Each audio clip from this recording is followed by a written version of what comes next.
Broadcasting live from sunny South Florida, and the best way to start your Saturday. This is KMA Talk Radio, life, liberty, and the pursuit of fine cigars.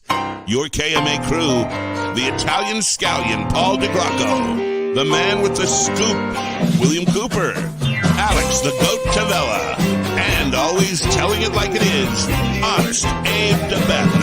I like to smoke them like the Winston Churchill, like John Kennedy, yeah. Remember Coach Red Auerbach, smoked up for victory, yeah. Well, you can take my wife, you can take my car, but you can't take my big cigar. My cigar. Good morning to all our loyal listeners, libertarians, and lovers of the leaf. Honest Abe here, and we are broadcasting episode now 501 from sunny South Florida. Here, with always, with my trusted gang, the man they call the GOAT, Alex Tavella, and the man who always has a scoop of what's going on, William Scoop Cooper. What's up, Coop? Good morning. How's everybody doing today? Episode 501. Now what? We'll go Where for do we go 1,000. from here? We're going for Go 1,000. for 1,000. Sure. We're going for 1,000. Why not? Yeah. Why not? Alex, I just want to comment on On what? what's the proper word? Not a bouffant. Bouffant. Is what I'm looking with the bouffant going on today. It's very fluffy. I had a long night. I didn't feel like doing shit this morning. See, this is one of those. We talked about this. Like This Paul is where- Joe. This is one of those shows where it's like, oh God, I gotta go in. So I mean, long story short, there You was were a putting out fire. food, literally. Yeah, literally. There was a fire in my apartment complex last night on my floor. Jeez. Fortunately, it was on the other side of the Yeah. floor. But the fire was at 8:00. Everything worked the way it was supposed to. Sprinklers worked, fire alarms worked, all that. Problem was, the firemen were there all night doing stuff, fixing stuff. There was water everywhere. I mean, it was a disaster. The people on the other side of the building lost power. We didn't, thank God. Oh, geez. But whatever they did, they set the alarms back off at 2:30 in the morning, and like these alarms go through the whole building, and they literally can wake the dead. They can resurrect the dead. These alarms. So in your defense, that's what they're supposed to do. yeah, that's what they're supposed to do. I mean, I can't complain. I mean, everything works properly for sure. Yeah. But with a 7-year-old and a 2-year-old, they woke up like, what the fuck is going on? And 2:30 in the morning wasn't fun. So Wow. here I am. Yeah. Cool. I'm I'm going to imagine done your hammering evening all. went a lot smoother. What was that? I'm going to imagine your evening went a lot smoother. Oh yeah, it was actually a quiet evening at home. Yeah, so I can't Not which as, was actually not as thrilling and as exciting as Alex's. no. Actually, I had the day off yesterday, and I was over. I went to see a cigar shop I hadn't been to that long overdue to see. So, I had a good afternoon overall. As you guys can see, Paul? yes. Oh, the questions. Yeah, the elephant's in the room already. The questions So, came right away. Our audience is right on top of things. Well, it's episode 501. Things are going back to normal. Paul's not Back here. to normal. It's- I mean, what do you? So he messaged our thread like Thursday night. I gotta miss the show. So my first reaction is, "Hey man, is everything okay?" He's He like, made "Yeah." it sound like something was wrong, right? That's what I said. Like, Yeah, right. Well, Right. you know when he doesn't tell you exactly why. It's Yeah, some it's- bullshit thing Yeah. that he knows we're gonna bust his balls on. Oh, So he ain't totally. telling us. So it's not like I got a real problem kind of shit. No. That's why I don't even engage. When I get that text, like I don't even say nothing. I don't even acknowledge, hey guys, like Coop's the softie really in us. Alex and I will just go for the jugular. I'll say that. Okay, I'll say that. But Yeah. Coop is really the soft. Like, oh, Paul, is everything okay? Well, it wasn't quite like that, but yes, I said. Well, I'll read it right from the shit, bro. I didn't say oh Paul. I didn't say oh Paul, but I said Paul. Okay. No, So but I he was ad-libbed a like, little bit. family stuff came up. Like we're like, is everything all right? Like, and it was, it was a text at like, 11. it this was is late, how right? It was almost midnight. Here's how I read it, and then I asked Disney, and he said no. So I read this as he probably mismanaged his calendar again, Literally. and Yeah. he's probably got a wedding. Or his his wife's birthday. got Something, yeah. Yeah, it's got to It's be something. 11:59 at night. I'm a no How do you go like for all this? Saturday. Because when you get something at 11:59 at night, you think something's wrong. Like Something's when, wrong. like Something happened. right. That's what I said. Somebody- Yeah. Some relative die or something. I got to go Right. to a funeral. Like what? Right. For a midnight Literally, text. 11:59 at night. I'm a no go for Saturday, unfortunately. Meanwhile, we're all cheering. And Coop comes back with everything okay. Like, I don't acknowledge that shit. Yep. Family stuff that came up. So Coop did come in with Disney. Oh no, I wish. Probably Epcot instead. And it just did nothing. I mean, I don't acknowledge it.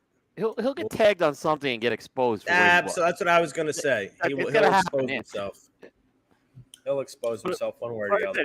Thursday night, I was like, that's why I asked that because of the timing of the match. If he had said that like during the week in the middle of the day, I probably wouldn't have said that. But Because it literally probably just came up with Steffi. Hey, did you get your thing for Saturday? What's Saturday? Oh, we're going over the Boss Hearts. Remember? They're having a picnic foray in the neighborhood, steeple or whatever the fuck it is. And Right. he probably went, oh no. Speaking of which, we now have a mole inside Paul's complex. Little did we know we have. Yes, we have I heard about this. Did they always live out there? Because I know they moved out west because they used to live right here. That's where they moved to, out west. So they've been there this whole time. Yes, we had no idea. This is important, guys. They're very good. key. They're very good customers of ours for a Good long customers, time. good people. Chris, And we and barely Maggie, see them anymore because they moved out like in They the moved so boondocks. far out. Yeah. Yeah. But Maggie was just here recently. I saw her post. Well, that's like, what. "Hey, Yeah, I missed you." recently, and I saw her the other day too. They stopped by too. They were, if they come down this way and they're here, they'll stop in. But yeah, they live out in no man's land with Paul. No. So Very, some very updates on them. interesting day for us yesterday. The King Yes. Squatch has arrived. I Yes. mean, this is a beast. I mean, my son went out there. My son's here today. He wants me to get one for his room. I'm like, dude, it's not happening. he wants. Look at this thing.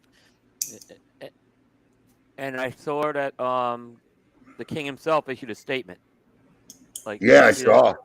Yeah. Of course, he had to. I'm sure he was being bothered. How do I get one? You know. Well, what's funny is I know some retail. I mean, look, not retailers don't know what other retailers do most of the time. So other retailers thought it was something Steve was giving away. So there was some posts in there like, "How do we win this?" And then he said, like, this is a smoking promotion, but why would you buy product from them? You get it at wholesale from me. And I put to one lady. I said, "Well, hey, listen, if you buy $100 of product, you got a chance." And she tagged her husband, like, "We're in." So it's a successful promotion when other retailers are getting in on it to win one of these things. And what's nice about ours getting ours first is we get to tweak it a little bit. Yeah, right, it needed a couple. Yeah, we're gonna like darken the face up a little bit on the next one and get a little more black around the eyes. So this is like the experimental Squatch. So Yes. yeah, this one will remain here at Boynton Beach, and then at the end of the 12-week promotion, we just completed week 3 yesterday. At the end of the 12-week promotion, we're going to give away like a bunch of stuff, over 100 items, and that's going to be the grand prize. But we're giving away stuff every week. We just gave away stuff yesterday. At the end of every Friday, 5 p.m., we have a raffle. We do give away stuff, and then we even implemented the new photography. Send us your best picture we could turn into an ad, and you'll win a box of Paladins from Steve Saka. And the winner this week was none other than Kevin Sheehan. You have a photo? It's actually, I actually like this photo. You don't have it up? Yeah, I can load it up real quick. Yeah. It was actually sending a good photo. So all you got to do is send us a picture that you think we can make into a good Summer with Saka ad.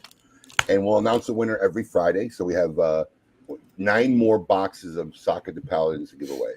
And if we use your photo, so this is the photo we're going to use all this week. So I thought this was brilliant. Kevin did his own mock-up of Steve. Yes, Saka he did. on the Yes, he cover. did. Yeah. He put Steve on aficionado, which is really funny. That was his work, and I love. That's a good job. That's a good job he did. Yes. And I love the type next to it. It says the Saka.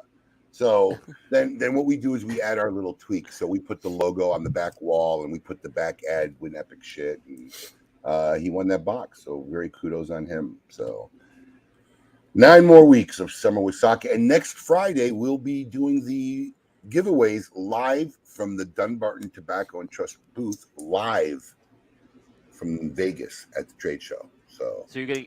So yeah, that's gonna be the opening. Actually, it's the. No, Steve will be setting up that day. Yeah, he'll be extra cranky. By the way, he's gonna be extra cranky that day. It's gonna be. Just get him tuned up a little He bit. got himself some booze in, because last year when we did this, he threw in like a whole tray of unicorns. So he could be happy Saka or moody Saka, but he's happy Saka. I'm gonna expect, maybe, yeah, he might be happy because the show hasn't dragged on. A blue or black unicorn, right. you never know. Yeah, maybe he'll throw in a blue or black unicorn. You never know. Yeah, we always schedule our interview with Saka the last day, so he's like, we know he's grumpy or he's kind of like wound up about something from during the week. So we get some good stuff. So we've deliberately always done this the last day with him. Or he's just extra drunk. Yeah, I mean he's more hungover because we tend to do a morning thing on that last day. Oh, yes. Oh, that's what he's looking. He's looking for grumpy Saka. Oh, I'm looking for grumpy soccer. Is what I want. Grumpy soccer is good soccer for what we do. He's good content. Absolutely, grumpy Saka. Absolutely, yeah. You guys smoking anything? I'm smoking a Rocky Patel San Andreas, which I really enjoy. This cigar. What is that? Great cigar. So you want one? I'll send you one. I was gifted by my good man Mitch Rockwell, Distinguished Ruffians. This is I think maybe a 5-year anniversary. I can't even read the writing on this bundle. But he mailed me one of these bundles, and I've been waiting to try this cigar. The band looks interesting. I don't know nothing about the cigar. He may have told me. It was months ago, but it's been sitting here. And I'm going to light one up. You want me to send you one? Yeah, tell Rob to... you got Asher there. I got my boys. Asher. Bring it over. Go give this to Uncle Alex. Why not? Let's see. It looks good. Here, go give that to Uncle Alex. Say hi to everybody. Hello. Hey, buddy. Halo. Yeah, it's got a. Let me take it out of the cello. Little ruffian. It's like a torpedo. Interesting, but it's got the little ruffian logo on the back, and then it's Nice. got this, and it's got this on the front. Well, the band is coming out, I but wonder who made. We don't know who made it, right? I'm pretty sure he probably told me. Okay. I'm pretty Nice sure. He bellicoso. It's a nice bellicoso. Yeah. Oh, interesting. Yeah. I'll give us a report on it. I'll have to get the lowdown from Mitch again. What this was about. I mean, what this was. 4th of July. You guys do anything? Flying to Vegas. Asher, close the door. You flying to Vegas on 4th of July? Yeah. Yep. Oh, cool. My Sets air- up the complex early. Yeah, and not only that, it was incredibly cheap to fly out on 4th of July. And Yeah, no because one in my everybody's house. with We their don't do family. it. We don't do it. Yeah, we don't do anything at the house anyway. My kids are, they're out of the house and everything. My wife's like, you might as well just go. Get rid of me. So, That's funny. but yeah, so I'm getting out there the afternoon of 4th of July.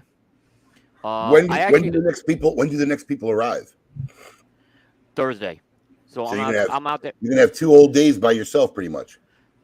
Yeah, I'll probably be doing content. We're not gonna be in the compound until Thursday, so I'm at a hotel for 2 days. But I know I'm gonna have some content to finish up on Wednesday, and then I'll probably go to dinner with someone. Go grab a smoke at a couple of places. So people start. It's actually kind of good get in, and I've done it before because once the show starts, it's really hard to have interactions with folks you want to see. Right. Kind of like the Great Smoke. I barely saw you. Right. It's exactly like that. And then, I didn't see it, or hey, it's like then people want you to chase. They want to chase people down. Like we're here. We just can't do that. So, those 2 days early, I think will be pretty good, to do that. So. Yeah, 4th of July is it's Tuesday. It's a weird day. Those It is middle of it the was a week. weird- Those middle of the week. yeah. 4th of July's are always kind of weird. Yeah. I don't know what You know we're what? gonna do. Probably use our kitchen. We got finally our kitchen back after about where we leave, May 26th. So yeah, over May, June, over a month. We had no kitchen for a month. So it's Would you nice. eat out? You take out? We had, we put like a mock station in the dining room. So there was a microwave, the coffee maker, Right. a couple utensils, and a cup. But yeah, the rest was like microwave food or eat out. I mean, we literally had no kitchen, no sink, couldn't do dishes.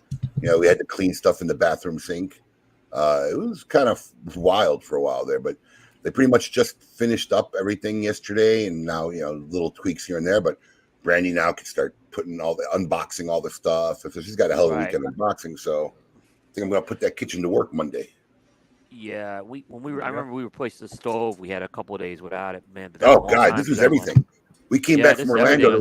We came back from Orlando. There was nothing but drywall. It was just a big empty room. Oh wow. Yeah, but it was long overdue for whatever reason. I think I've been in this house for Zara is 11, so about 10 years, maybe a little over 10 years, 10, 11 years.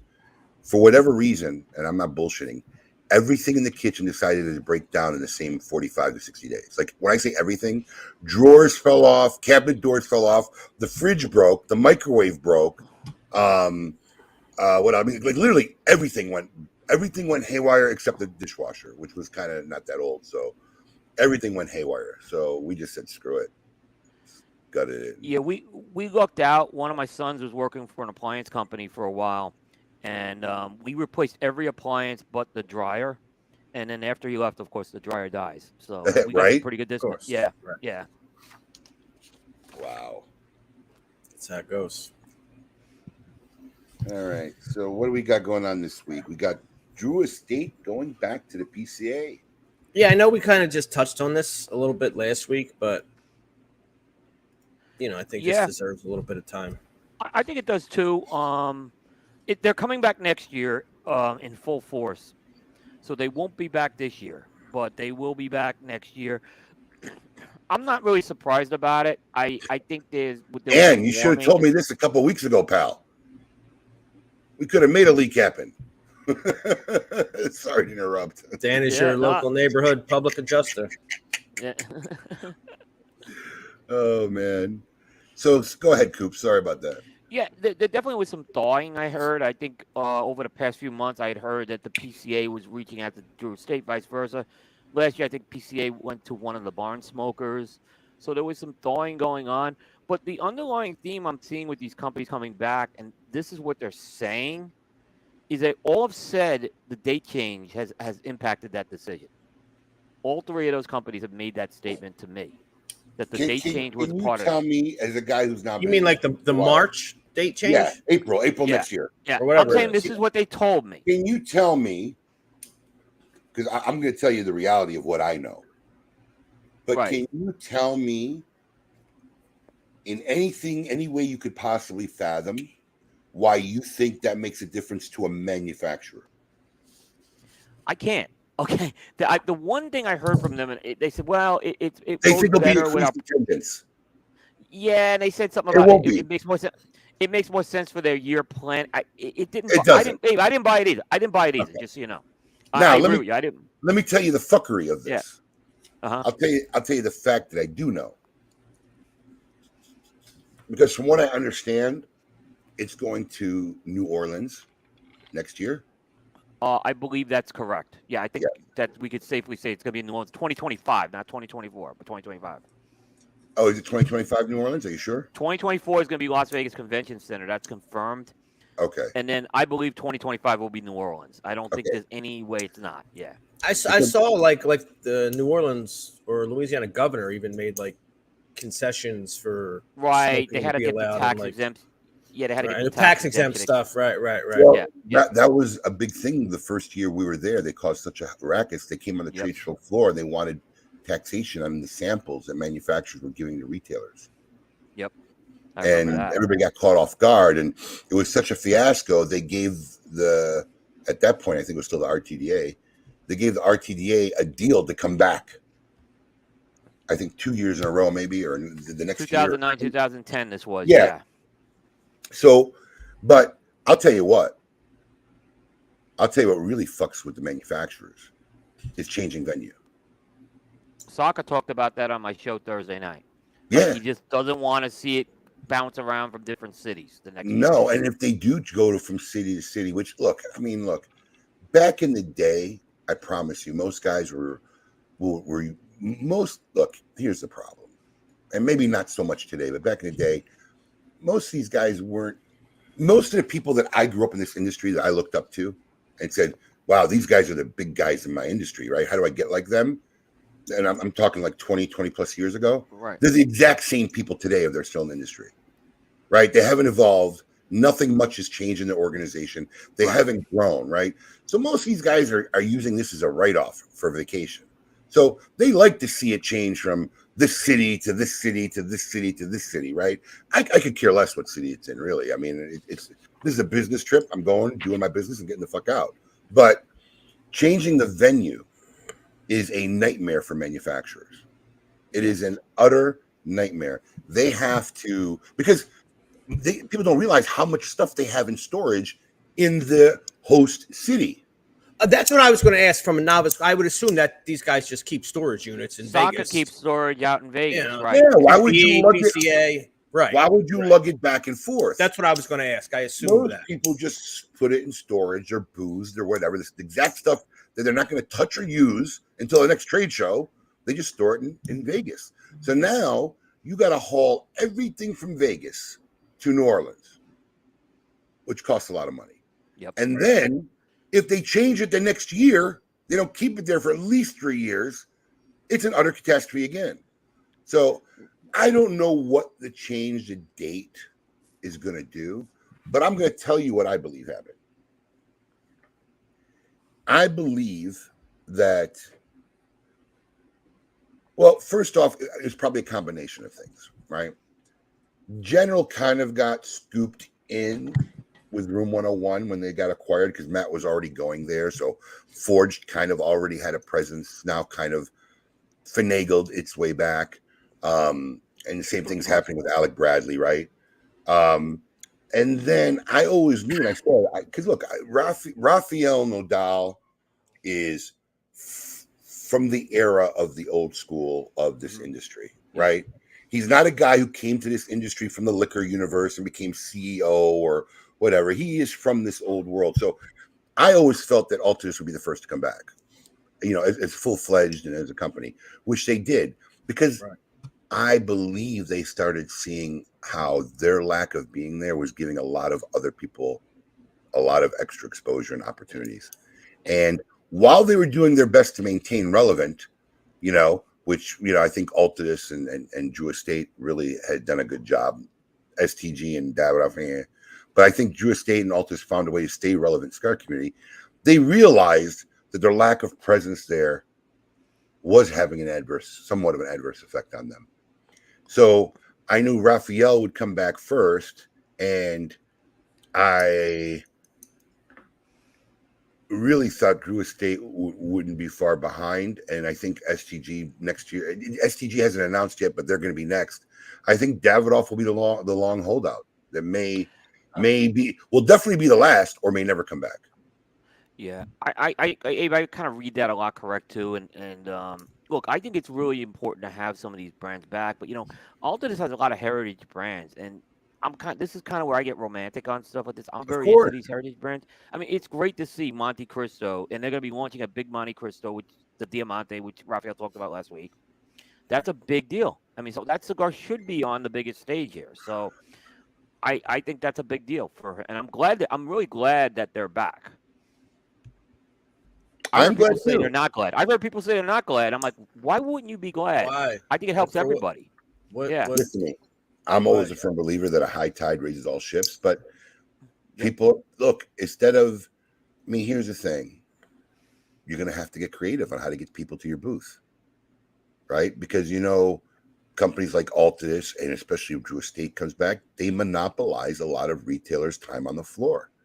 Their booths are usually action-packed, especially Drew Estate, music, this going on, blah, blah. People are hanging out there, and that's less time they're walking around looking at other booths. And I think those are the kind of people that probably aren't happy they're coming back. Instead of upping their game, trying to figure out, okay, well, what am I going to do to make sure people come visit me? Now they have to work for it, which probably most people aren't happy when they got to work a little harder. Right.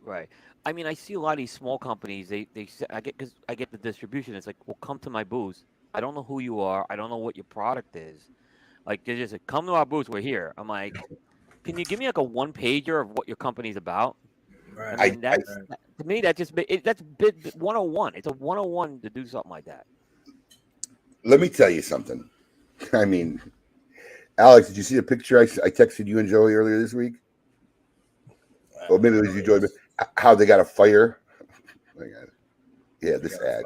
It's gonna be It's gonna be shiny, but this ad right here. Yeah, I mean, this was an ad. Drop it to me real quick. I'll put it up.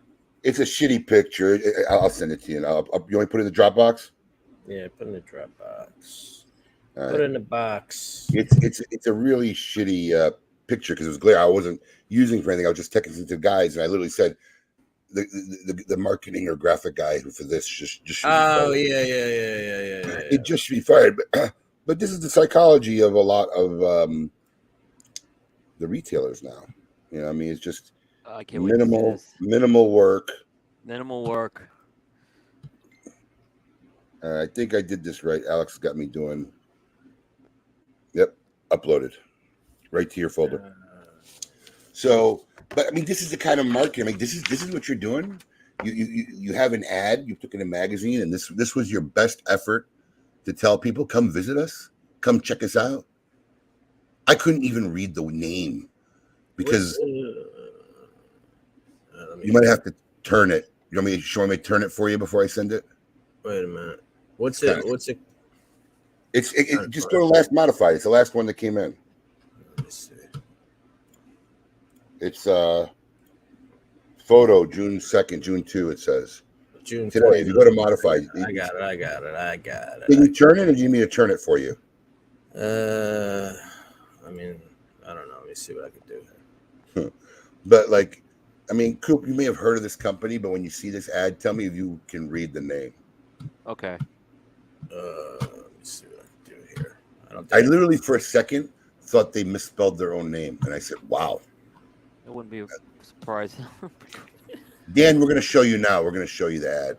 Yeah. I don't want to say the name of the company because I want to see if Coop could actually read the name. He might recognize it, though. I mean, who knows? But yeah, so these guys that really do the minimal effort, yeah, they're not thrilled about it. But is it better? Oh, here it is. Oh, I know this company. What's it called? Battleground Cigars. Right, but if you look at the U in the end, it looks like the exact same letter. Yes. When I was trying to, I didn't recognize the company, so I'm really trying. I'm like, what is it? Battle Grooves? I couldn't even read it. But this is their ad. Stuff here.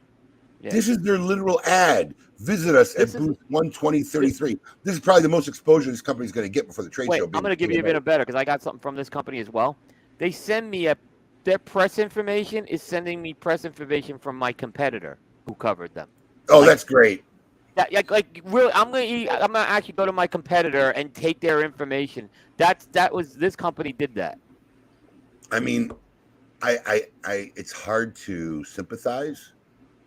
Because in one universe, did you thought that this was going to be an attractive ad? Yep. That will say, "Hey, I need to check this company out." Because if anything, I look at that and I say, "Wow!" I just start laughing internally. I've actually smoked some of their cigars, and they're good. They're actually good, those cigars, but that's how their marketing. I'm not surprised. Like I said, this is a company that sends to the media a competitive thing, and I can't. And here's the thing: I can't use any of that information. It's all their photos from previous trade shows and stuff. I can't go use that. All right. Yeah.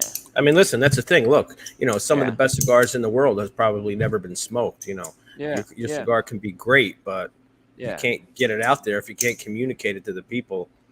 It's never going to get you anywhere. 1000%. Never use that was terrible. Yes, yeah. Totally agree. As a graphic artist background, 1000%. Unless it's something genre specific that you don't really, known. I would seldom ever use that font. The worst. I agree. Totally agree. That's hilarious. You know what? This could be a whole segment of KMA, the worst advertising and stuff of the trade show every year. You know what? Here's what I'm going to do. Maybe I'll pull some stuff together from the trade show, and we can kind of do that. You'll be there too, so we can pull some stuff together. When we come back, we can kind of go through it. The worst booth, the stupidest thing I've seen. Oh yeah, we're going to have fun with this. We're going to do it. I love the idea. The worst. That's some good KMA content we'll have. I'm going to go find that ad and get it hard printed because that really warrants probably the worst ad ever. I can't argue. It's I mean, there's that. It literally looks like the type of advertising and bad even for then that was done 25 years ago, 30 years ago. Like when Kitchen just came out and people didn't really know how to make a cigar ad right, and it was just cheesy. That doesn't even look like a good print ad, is what I was going to say. Yeah. No, it's awful. Yeah. It's awful. Even the guy, do you know the people from that company? Is that guy an actor or is that one of the owners? No, I don't know. I mean, like I said, they have not been very proactive. This was the first year I ever got anything from them through the media, and it was like they haven't been big enough for me to put on the radar. Because I'm going to tell you something. If that's one of the owners, okay, super egotistical, but fine. At least you're the owner of the company. Yeah. If they used an actor for that, oh my God. Yeah. Just horrendous. Yeah. So, Alex, you could mark them off. I'm pretty sure we'll never get Battleground Cigars in the advertisement. I get that. After the segment. I will still welcome if they want to send me proper press information. I will do it, but I'm sorry, I cannot use my competitors' photos. That's their intellectual capital. So there's no use. All right, so yeah, that's the owner. Was it the owner? Yeah, it's the owner. Who also owns the shop? He's in Connecticut. They're in Connecticut. Connecticut, yes. So this is probably one of the most truest statements. Yeah. Not just of going to the show. And the sad part is most people really don't know. This is one of the most truest statements of pretty much anybody starting a brand. I can't tell you how many times, how many stories over my almost 30 years of guys starting a brand and making so many mistakes because they didn't even know how to talk to a factory, what to expect to a factory. How many times have you seen a line launch and the factory changes within a year, Coop? We had a conversation about this internally. Yes, quite common. And look, companies that have been around 5 years. Small companies, how many times they've switched factories? There's some that have switched factories multiple times. Right. Most guys who start out in a brand, and I know people get excited, oh, it's a new brand. Yeah, they're gonna make 20 mistakes. They don't really, understand it. And the problem is, and what I really find shocking, right? What I really find it, they just don't ask enough questions. Because they'll listen to the first guy that's willing to talk to them, the first podunk manufacturer or somebody that's willing to talk to them. They don't really go ask questions, and they don't even realize is, well, why did you talk to this company? Well, I never really thought they would do anything. Well, did you ask? They don't even ask. So they get stuck in this track, and they really go through a lot of heartbreak and turmoil. And if they're lucky, they may find their way. Most of them won't. I mean, I've been very critical of a lot of the cigar media for not covering certain booths because they don't try to do that. They don't even try to go into the booths. And I'm like, why aren't you covering the Oliva booths? I said it every year. Like, people are not. And by the way, we've never had a problem covering the Oliva booth. They've always been great to us. So I don't understand, because there's not some jazzy personality you're not going to get. And I think that's what I'm seeing. I'm seeing people cover the personalities more than the brands and the products lately. Well, so I mean, it's kind of where probably the entertainment side of this comes in, right? I mean, it's fun to listen to a Steve Saka interview because he's going to entertain you. That's a different. He's completely different. Yes, he's completely. And he's at the trade show to talk to media. That's why he's there. It's fun to talk to Matt Booth because he's going to entertain you. Yep. I mean, I get there's entertainment stuff, but then I see certain brands covered. I'm like, I don't get it. Yeah. I mean, I think do you have a problem? Or are you going somewhere? No, I'm going somewhere. I got to be on the spot. But I think you got to do both as a correspondent, right? You got to cover the entertaining guys and the newsworthy material that's not going to be with that entertaining guy. I agree. You want to tell them what you just did to me? Hey, guys. You want to tell them what you just did to me? You want to tell them what you just bared to me? Are we live? Yeah, we're live. Hey, guys. Good morning. How are you? Did you not think I was going to come out here after you so graciously showed me your ass? I did not. Oh, he came in the back office and mooned you? Yeah, pale as can be too. It's not pale. It's not pale. Pale. But Abe, I get the dollar. I win the dollar, right? No, I wouldn't. I didn't offer you. You just did that because you're crazy. I'm not crazy. I'm a doctor. I really wasn't going to tell people you were a doctor, but yeah, you threw it out there. Should I tell them who sponsored the show or no? Who sponsored the show? Tell us who's. Go ahead. Here's your play. Go ahead. Today's live episode of KMA is brought to you by Vagisil. Something gone wrong, and it's the smell of your thong? Vagisil. And by Tampax. If your uterine lining looks like the elevator from The Shining, Tampax. Have a good day. All right, I'm done. He probably rehearsed that all week. I'm pretty sure he probably rehearsed that. That is a good doctor, smoking, socialite, regular. Yeah, I can hear them laughing outside. He probably rehearsed that all week in front of a mirror. Well, people want to get on KMA. The doctor rehearsed that like all week in front of a mirror. No. That's his go-to. Unfortunately, see, for guys like him, right? You can't really put him on the spot because he's ready. He used to do that. He used to do like that kind of shit. It's like he's ready. I can't put him on the spot and him kind of clam up. He's ready to go, as we just saw. Is he kind of?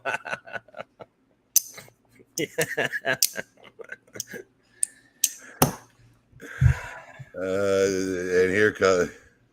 Yes, there we go. He is actually the oral surgeon to the stars that smoke in.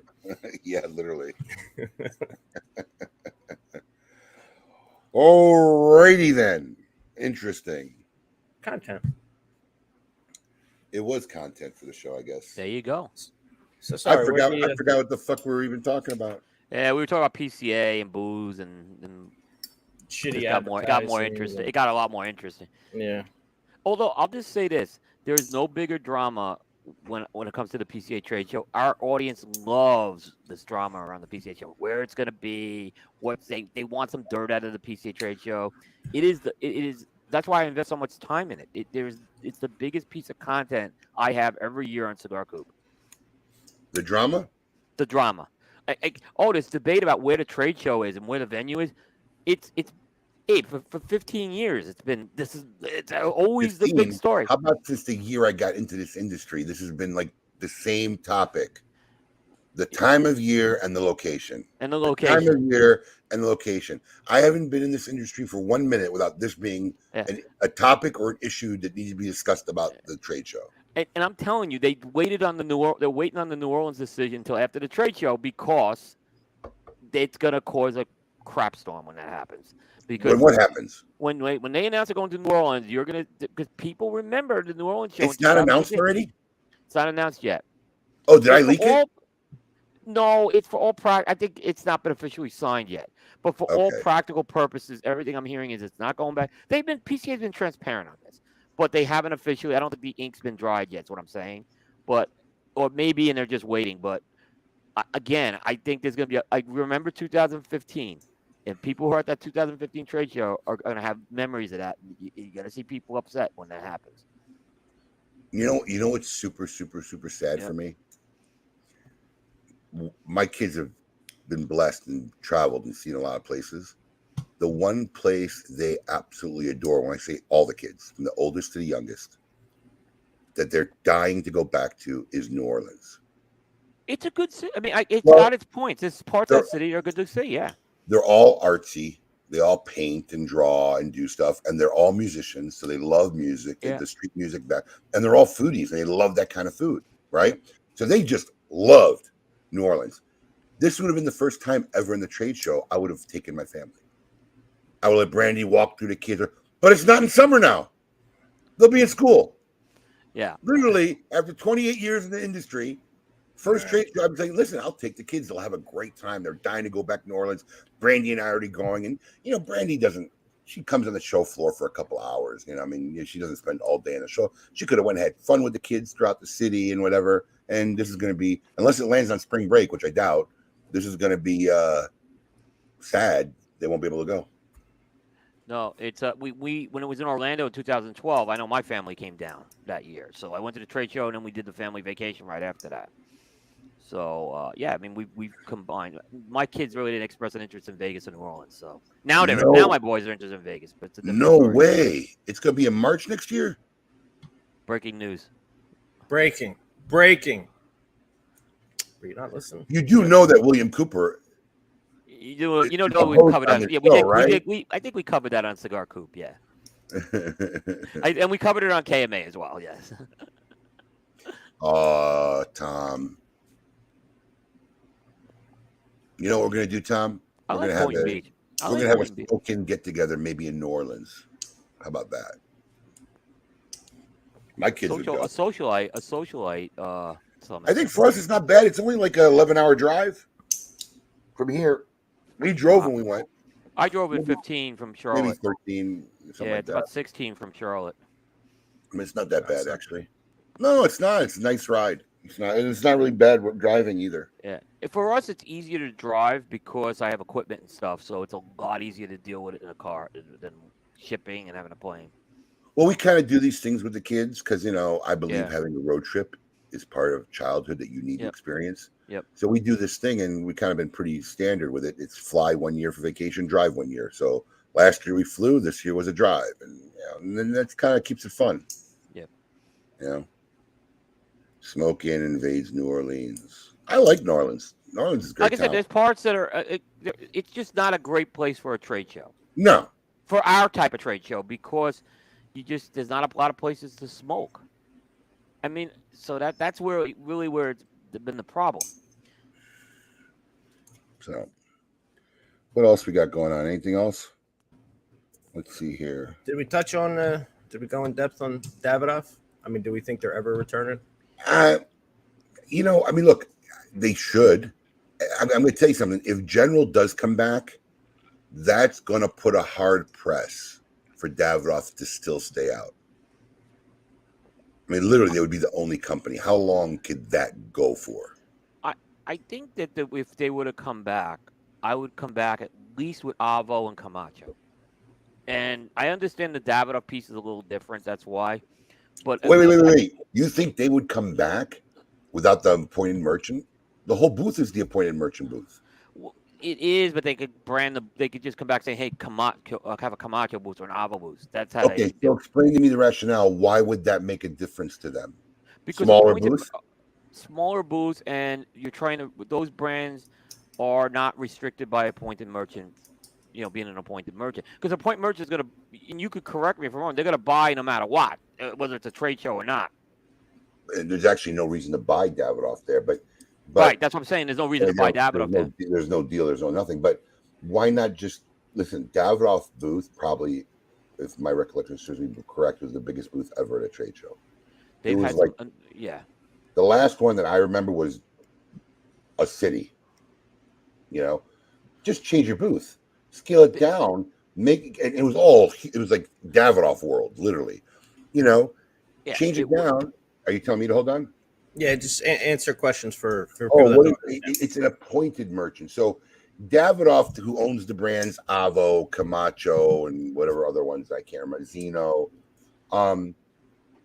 you have to be an appointed merchant to carry the actual what they call white label, the Davidoff branded cigar, the really expensive one. Signature, anniversary, Nicaragua, the Davidoff black label, all that. Yamasa, all that stuff. Yeah. So there are only typically, I mean, I'm not sure where the number lands now, but it's typically a couple hundred plus. Right. That's what I would say. Appointed merchants. So in the whole country, there's only a couple hundred cigar shops that are allowed to carry that brand. Now, you may walk into somebody's shop and you see them have it. They may get it trans-shipped or bought it, from somebody else to have it, but they're really not appointed merchants. I mean, they can't order directly from Davidoff and stuff like that.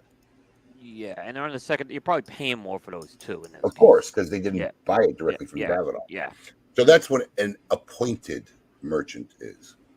So, but you could make a new booth and have a small section designated for your appointed merchants, because what they would do is want to show maybe some of the new releases coming up, so they can cater to the couple hundred appointed merchants that may be there. You know what I'm saying? But I don't see a benefit to exclude not having Davidoff there if you're going there already with Camacho and Avo and all the other crap. So here's the problem.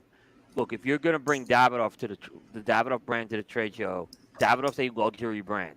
They got to go over the top with everything. Look, that's what the Atabay folks did. They went over the top with that booth, right? Davidoff's got to have a booth that's worthy of the Davidoff name. And I've seen what they've had at TPE, and it's kind of embarrassing, because that's not what Davidoff's always about. I always associate Davidoff with a luxury brand. So let me ask you a question. What do they come back as? What do you put on the booth? That's why if you don't have Davidoff, if you gotta have it's gotta be Davidoff if Davidoff's at the booth.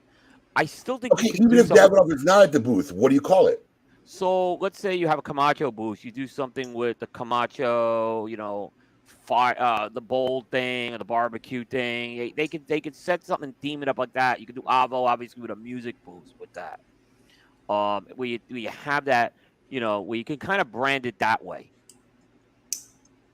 But I think if you bring Davidoff, you got to have the A game booth, and that's going to cost them a lot of money. Listen, but Coop, you can still have an A game booth without it being a city.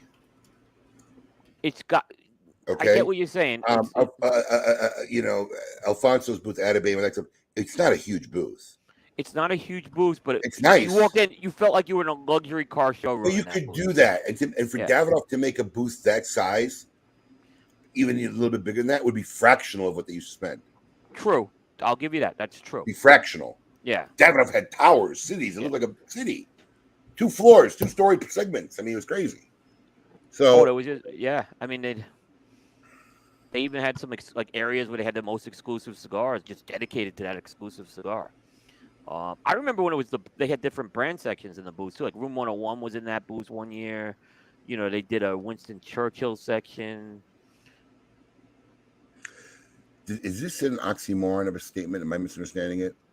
Davidoff Cigars is literally the marketing arm for Davidoff Global, which means that it's important. And then he says the cigars are about 5% of the corporation.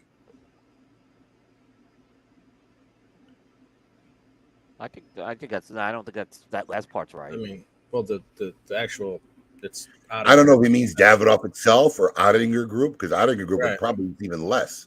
Right. Yeah, They got with Haribo, Oettinger Group, I would gummy say- bears. They're into everything. I mean, but they. I mean, look.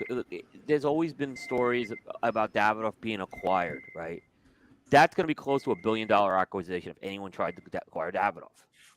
And it's not a small acquisition. That will make Alec Bradley's look dwarf compared to if someone tried to get Davidoff. So when you That's talk all about Davidoff, are you talking about just the cigars division or Davidoff Global or the Oettinger Group? Because it's very I'm layered. talking about Davidoff Global. Okay.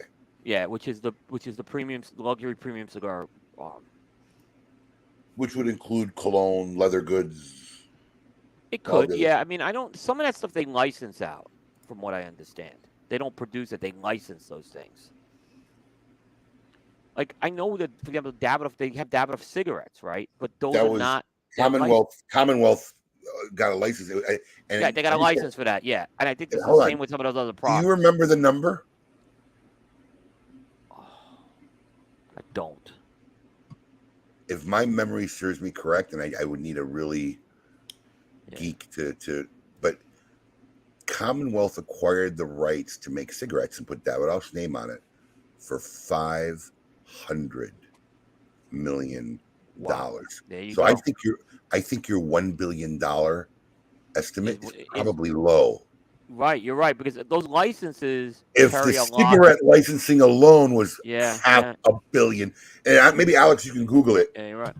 Commonwealth Tobacco, I believe, was the company, and Casey might be old enough to remember, Yeah, but Commonwealth Tobacco was the company that acquired the cigarette rights from Davidoff, and if I remember correctly, it was like $500 million. yeah. And those licenses carry a lot of value. Yeah, to have It those was licenses. crazy. Can you Yeah. imagine? So yeah, again. That's a huge. Like I heard someone say, well, STG's got so much money for an acquisition. I'm like, Davidoff's worth much. Davidoff's a monster. Davidoff's a global monster. Alan, I know they don't have it anymore, but the Commonwealth is, I Pay for it. believe, when Davidoff first gave up the rights to making the cigarettes, and I know that Commonwealth doesn't have it anymore. Fucking Alan Rubin, another encyclopedia of shit. Be interesting. A But guy yeah, who's gonna be very upset if the trade show leaves Vegas. That guy loves Vegas. I could live with it and live without it. I mean, listen. I'm just gonna be honest with you. For me, as just a human being, I hate Vegas Me too. because it just costs me so much money. Right. My wife and I are going to dinners, and there's no any decent restaurants an arm and a leg in Vegas now. Not like when I was growing up, man. You could eat relatively inexpensive in Vegas, right? Yep. Those days are gone. Gone. You know, Gone. everything in Vegas is through the roof. My wife will probably go shopping, end up buying something. If I'm lucky, and I don't run into Eric Espinosa, I could stay away from the gambling tables for most of the show, if not all the show. But if I get caught there, that's another probably devastating part of the trip. And Eric doesn't play the penny slots. Okay. Hey, Eric's in the high rollers area. Fuck yeah. Okay. I'm telling you, yeah. You want to make a corporation, bro? We'll make a corporation. Like $200 minimums probably is what he's dealing. So yeah, that's gonna cost you. Yeah. Oh no, yeah. So so for it not to be in Vegas, I'm all right with it. No. Like I said, I don't think there's a better place to have it, but I can live without Vegas. Correct. Yeah. But I still think it's the best place for us to have thing the show. There's some pretty epic restaurants in Vegas, but once again, costing you an arm and a leg. And I found it interesting too is that Michelin won't award Vegas any more Michelin stars. Why not? Don't know. I want to, but a lot of There Vegas hasn't restaurants been- there's a lot of copycat restaurants in Vegas. Michelin hasn't rated Vegas anymore. I think it's been like 5 years or so. Yeah. So people are, who've won it in the past, obviously still claim it, Michelin rated restaurant. But yeah, they stopped doing Vegas. Don't know why. Interesting. Yeah. I mean, and then there are some fines you can go off the strip, but the problem is going off the strip is going to cost you money at that point because you got to get there. So it doesn't really. Like I said, you can find better value off the strip, but you're going to pay the same money with cabs and stuff like that. So We will miss being in Vegas when we're not in Vegas for a lot of reasons. Oh, I'm telling that was the point. Yeah, and I agree with Matt, and I think that's going to be when you hear this New Orleans thing come up. You're gonna see people suddenly say, "Why are we doing this?" Like you're gonna. Well, I'm just because 2015 was not a good trade show. Listen to me. It was They not a said good it the trade last. show. They said it the last 3 times it was in New Orleans. Yeah, I had no problem with New Orleans. I liked it. I enjoyed the food. The smoking great was tough. The restaurants. smoking was tough in 15 because it got very restrictive. Well, what's nice? Yeah. It's not going to be in July, so you can go outside, find some places to have a cigar and chill out. Most of the places you can't smoke outside. Really? It's very heavy. That's the other thing. There's a very heavy smoking ban in New Orleans. So you're not going to have an area like an outdoor area where you could sit and gather and have a smoke. You're going to be kind of outside, standing up, having a cigar. Is how it's going to be. This is just such a true statement. I mean, why complain? Whatever it is. Go in, do the show, get out. The complaining doesn't. It just. I agree. I think there is a part of being spoiled what we've had in Vegas for the last almost 10 years. So, it's. There's people like you said, Abe, who go to this not to buy, but they go because it's like a vacation. And now they're going to say, well, I can always still do the buying piece outside the show. Why do I need to go to New Orleans and I can't really enjoy that's where this comes in. And so I don't think it's whining. I do agree we whine as a society and even as an industry. But in this case, I think there's some valid reasons why. And I think they're going to have to deal with that in 2025. It's honestly, but you see, this change of venue and location is accommodating the whiners. What's funny? It's going to accommodate the whiners. But that's exactly what they're doing. They should just leave it in Vegas. Small amount. Yeah, they should just leave it in Vegas. Make Vegas the location. Vegas would probably be the last haven that will never turn you away. Right. And just resign to that fact and let the people whine. They're going to whine. We always say that. Somebody's going to whine either way. No matter what. People whined about Vegas when it moved to the Las Vegas Convention Center. Remember that? Oh, this was hard. People were complaining about it when it moved out of the Venetian, and so much what they moved it back and took a contract that didn't make sense for the organization.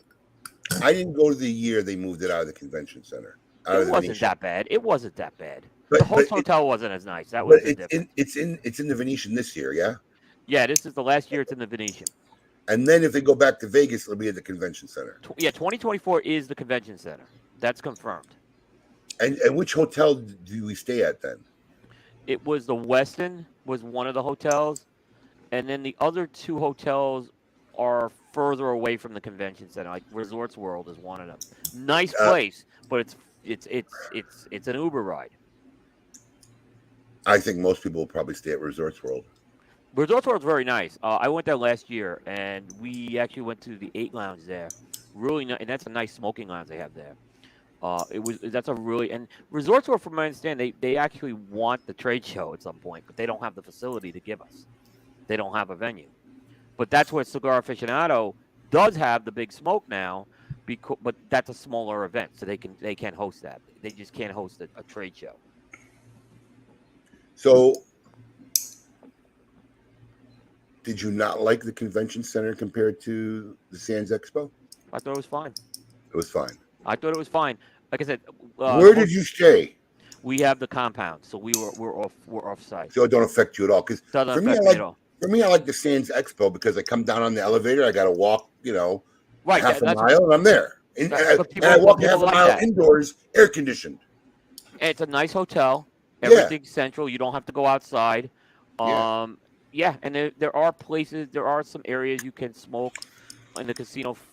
There's casino lounges where you could smoke. So ideally, it's not bad to do that. I remember the year they pulled the Circle Bar out. I thought people were going to lose their minds, and then Right. they replaced it. Oh, that was like, I'll never forget. I put a story up that the Circle Bar closed. It was one of the most read stories in the history of Cigar Coop, that the Circle Bar was being replaced. I would get phone calls on this thing. Like, is this true? I'm like, yeah, it's true. I confirmed it with the management. When it's in the convention center, what's the nearest hotel? The Westin? The Westin, it's the one that's connected to the convention. It's connected, so it's an indoor walk from the Westin to the convention center. I don't know where the Westin is off the top of my head. Is it it's not nice hotel? It's not. It's an older. It used to be the old That's Las what it Vegas. is. So, yeah, so it's older. It's not quite like Venetian is a very nice hotel. I mean, it is one of the nicest hotels on that strip. All right. Yeah. Well, that kind of wraps up this hour of KMA Talk Radio. We haven't decided season 7 of Tail of the Tape, have we? We got to come up with that for next week. What do you mean? I thought we did. announced I thought we did it. last. We announced it. Okay, well, TV Tough Guys? TV. Yeah, it's on your sheet, bro. Film and TV tough guys. Oh, there you go. It didn't start this week, did How's it? Paul going to do that one now? I'm wondering. They're all going to be Disney Tough Guys. Are there Disney tough guys? I don't know. Jimmy Captain Cricket? Hook? I don't know. Captain Hook? Yeah, Jimmy Captain Hook. Cricket. Who knows? But we're gonna have more up. We're gonna have more coming up in an hour or two. Don't go anywhere, folks. Keep it lit.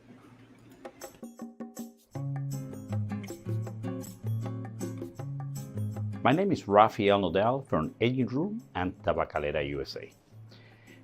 Since I was a little kid, I fell in love with a musical form called sonata.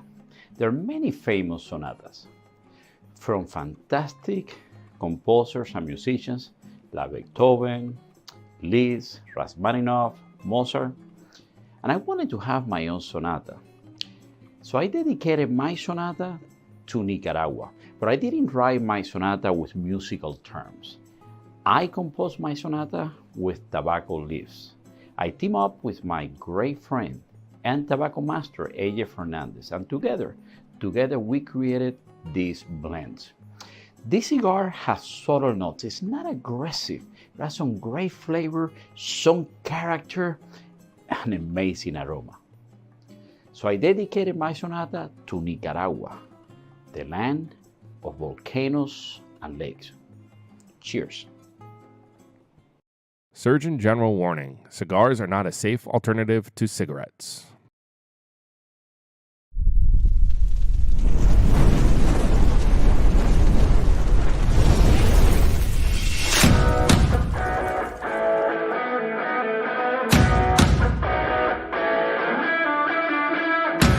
Honesty and Green with the Goat to tell you about Smokin's Cigar of the Month Club. Alex, tell our fans out there why our club is the best darn club out there. Absolutely. I'll tell you why.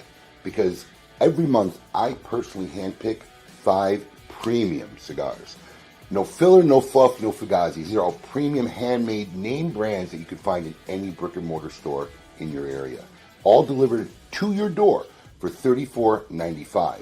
And our average monthly retail value since the inception of our club has been almost $57.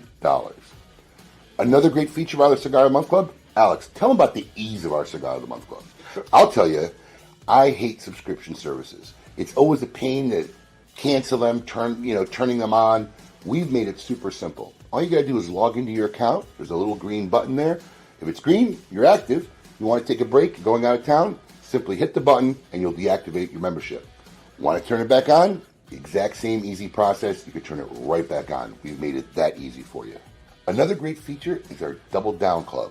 Alex, tell them about the Double Down Club. We had so many of our members reach out to us who really enjoyed our selections every month. They wanted to know there was a way they can get 2. And we've made that very simple. With a simple check mark, you can get double this great selections every month and save $10. Does our club have perks? Of course you have perks. You want to tell them about the perks? As a member of our club, every month there's a special discount code where if you like any of the selections, we will offer them to you, so you want to come and get some more, you can get them at a special discounted rate for our Cigar of the Month Club members. And finally, expedited shipping. Tell them how fast we get the stuff out, Alex. We get the stuff out on the 28th of every month. Our membership bills on the 28th, and we get every member's package out on the 28th if it's a shipping day. 5 great reasons on what makes Smokin' Cigar of the Month Club the best club out there. Check it out. Peace. Hey, I really appreciate you doing the video with me. Thanks. Oh yeah, you're welcome. I mean, you didn't let me get a word in, but What? that went great. It's perfect.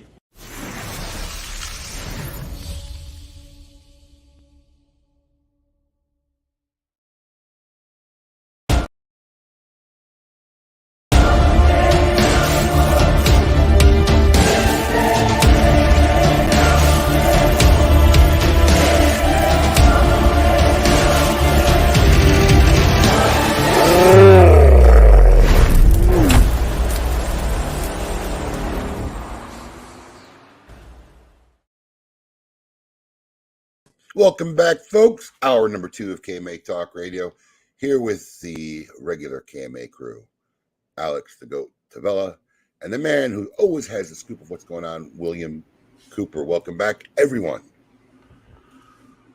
This is an example of a hostile work environment. What did I miss? What was the hostile work environment? Us talking about our commercial? Is that what that was? Yeah, I think so. Yeah. It's great. Those who know, my friend, those who know. Thank you. We'll keep delivering bangers the best we can every month. You know, it's kind of hard to make a couple thousand people happy. Absolutely. It's no easy task. Absolutely. You do a good job with that club, though. Yeah. You know what? I'm going to tell you something. And, you know, I don't know what everybody does, but I'm just going to tell you, I believe we put more effort in that club than probably anybody else for their clubs. You know, we put really hardcore effort hunting down new ones, picking them out, getting them ready, and then just the whole packaging process. But we really work on it, and everybody. I love the comments. It's one of the things that really kind of perks me up every week. Every time I see people comment about it, it's no easy task. That's for sure. No, I remember when you guys were packing those things over in the lounge before you had the warehouse. You know, and listen, What especially went into to not, you know, what are we? 3 years? We're over 3 years in. To not really have repeats, it's you know, it's not as one repeat. What was the? Yeah, but it was a good repeat. Yeah, I did it on purpose. So first off, it's not 3 years; it's 4 years in now. No, we're not 4 years in yet. We're 3 and change. You want to bet? Um, You want to bet live on the air? You almost lost another one to me a couple days ago. let me think. Maybe not. It was May, right? So we are. Yeah, we're not. 4 years. Yeah, we are 4 years in. 4 years. Yep, Alan Rubin. Right? Always an encyclopedia of useless facts. That was the one repeat. So that was one of my favorite cigars, and it was in early. It was in month number. How did he know? He's not even a subscriber. You know, I'm telling you, he's a thing of useless facts. This guy knows shit that's mind blowing.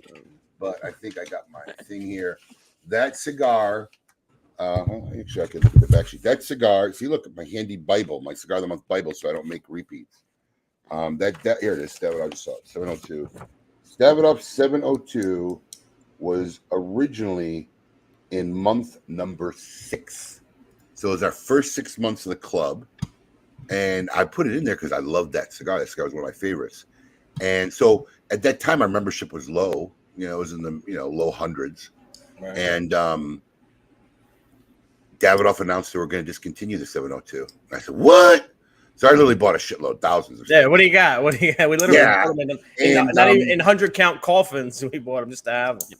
Yeah, and because most of the membership, by the time this was now at month 26, so 20 months later, almost 2 years later, most of the membership had never experienced the first time around and probably may never get that cigar because they were discontinuing it.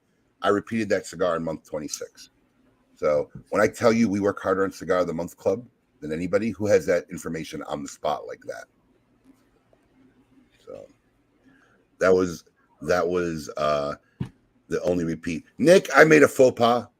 We weren't 15 people away. We were 115 people away. I was getting tired. My math was a little off. Yeah. It says 4,885.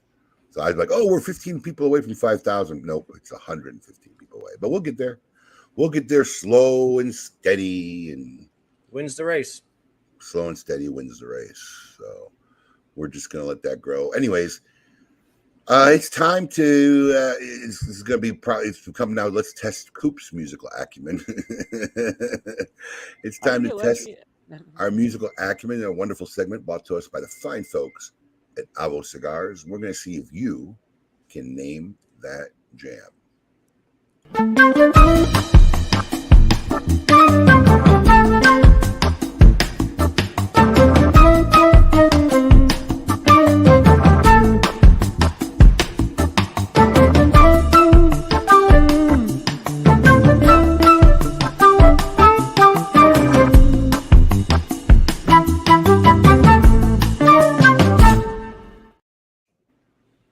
All right, Alex Tavella, it's your show. All right, here we go. So I don't know. This one could go 50-50. You may get this one, you may not. All I'm going to say is if I was making a list of the funnest songs of all time, this is definitely in my top 10. That's all I'm giving you. Here we go. Time to name that jam.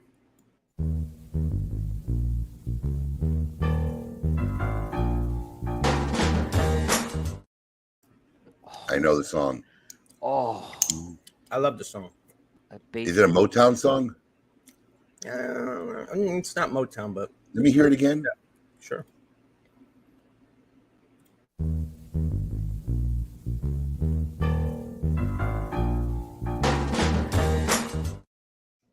Yeah, this is the best way because it's just enough to strike a bell, but fucking not enough to name it. oh, it's tough. Yeah, I could hear the music. I'm hearing this in '60s, late '60s. That's why I thought it was Motown, that genre. I know it. Yeah. Was in a movie. Nobody yet. Casey says, I love this song, but I guess he can't name it. One more? I'll give you just one more.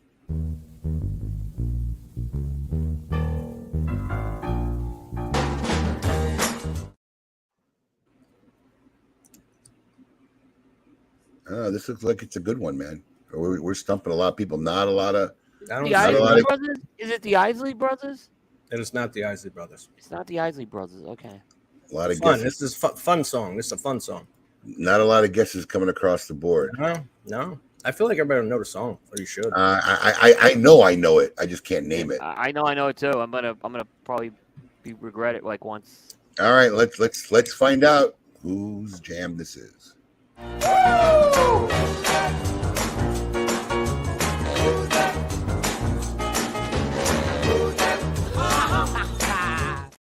That was a good one. You know, you're really good at finding these songs that people That will was a good know, one. but it's really an obscure band, an obscure song. I mean,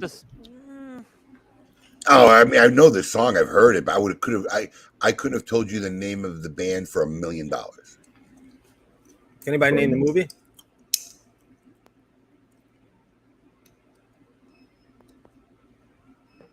No, nobody can name the movie either. Yeah, of course, Alan. Yes. Oh, I think I know the movie. No, I don't know the movie. Alan, you should go on a game show. You really should. It was in Home Alone 2, and he was in the shower with Uncle Frank. Yeah. Yeah. Yep. There you go. Well, there you have it, folks. We were unable to name that jam. Kudos to How the do you know GOAT. the song when you did a movie?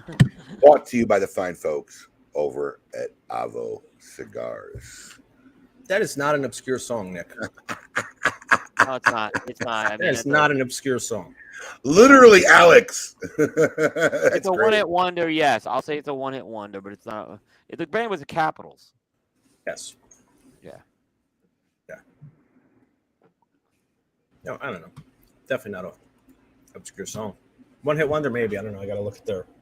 A lot of those 60s ones, you'd be surprised, these guys. I'd like to address this, even though this is not the forum for it. Well, Paul, it's a very simple question. Some people don't like to judge a cigar and smoking just one. Coop will tell you this. Coop, how many cigars do you smoke for a review? 3. He smokes 3.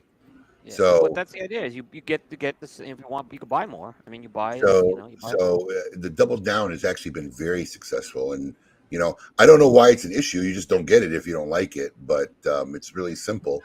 The people who have followed us for 3 years and like you have know the track record of the quality cigars we put, and it's very logical to say, hey, I'd like to try it more than once to really determine if it's something that's in my wheelhouse or not. Well, I mean, The for dinner me, you have or whatever. if never, I always smoke a cigar I don't like. I mean, unless it's like a total dog shit rocket, but I always Right. smoke a cigar I don't care for off the bat twice to make sure, Me too. maybe it wasn't, I don't want to just cross it off. And I've had that happen where I smoked one and I didn't really care for it. And I came back and I said, oh, I missed something. Yeah. And here's Well, you another get great this- reason. You got a neighbor that you smoke cigars with, you order a double down. Now you each can smoke one and work together. And not to mention that the double down is a $10 savings too. So everyone, there's enough reason right there why people would double down. everyone who smokes cigars, who entertains guests at any point, should have that box that you don't care what they go and grab. And if it's not in your taste, that's where that cigar should go. Literally. So bought it up on that forum. I just thought I'd address it on the forum, but yeah. All right. So what do we got coming up in hour 2? Not a lot. I see you wrote this topic down, but I've been hesitant to bring it up because I wasn't sure if this. I figured this was going to be, unless you checked already, 1,000% in scoop. Coops. We have a ton of news, so we can talk about this. All right, you guys discussed this already. This is up. The other one is. Okay, Right. There's so much The news. ashtrays. Don't worry about it this week. It's like, Okay, so let's about talk 30 about stories this week. I'm pretty sure you guys got a photo of this thing. Let's just throw it up there so people have an idea of what we thought about. This is one of those things. There's a few. He has multiple ones. Yes. He's three.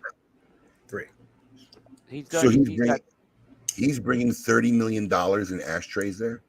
Correct. correct. Oh man, He's why- probably gonna. We wonder if he's gonna have 2 guards there this year now. I was gonna say, how is this not a heist in progress, Right. He had a security guy there last year with the dude? Dude, let me just tell you something. A crew could storm that convention center, throw those 3 things in a bag, and be out of there before anyone could do anything and get lost in Vegas.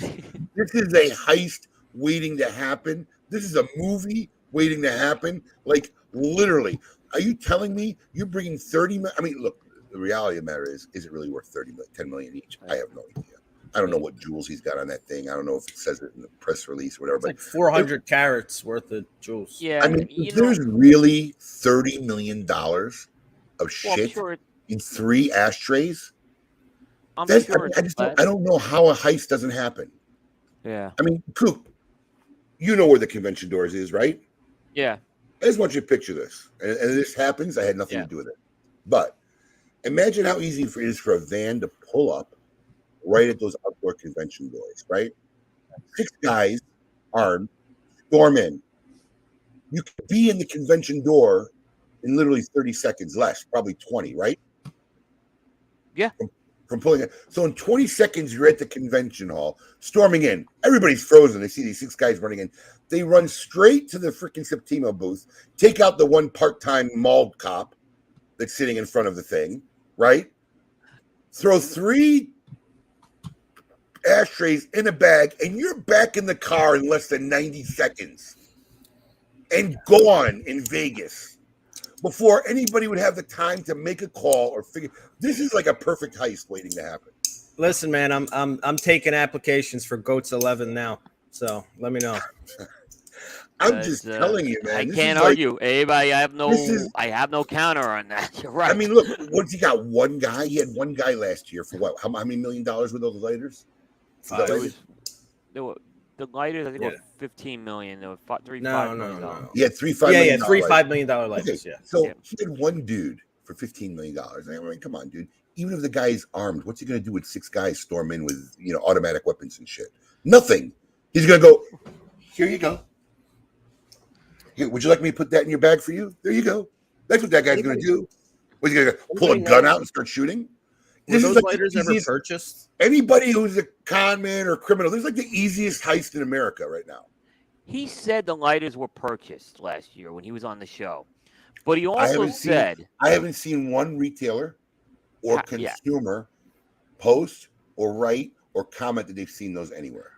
according to him, when he was on our show here, he said it was sent to like Saudi Arabia or something like that, right? It could have been. But It could have easily been bought by some sheik or some guy in Dubai yeah. or Abu Dhabi or Qatar. You know, that's a total possibility. But he talked about those lighters, right? That they were not really. He was doing. He basically said, I went in with those lighters to make a statement, and the plan was he was going to disassemble those lighters because assuming they were going to sell, he was going to disassemble them and take all the jewels off of it. So it really wasn't an issue if he didn't sell them, right? And look, how many retailers have a budget of that to buy a lighter? I mean, Nobody. There's not. There's Listen, nobody in it. Not even some of the big heavy hitters. Even if I did, I wouldn't get the lighter. So listen.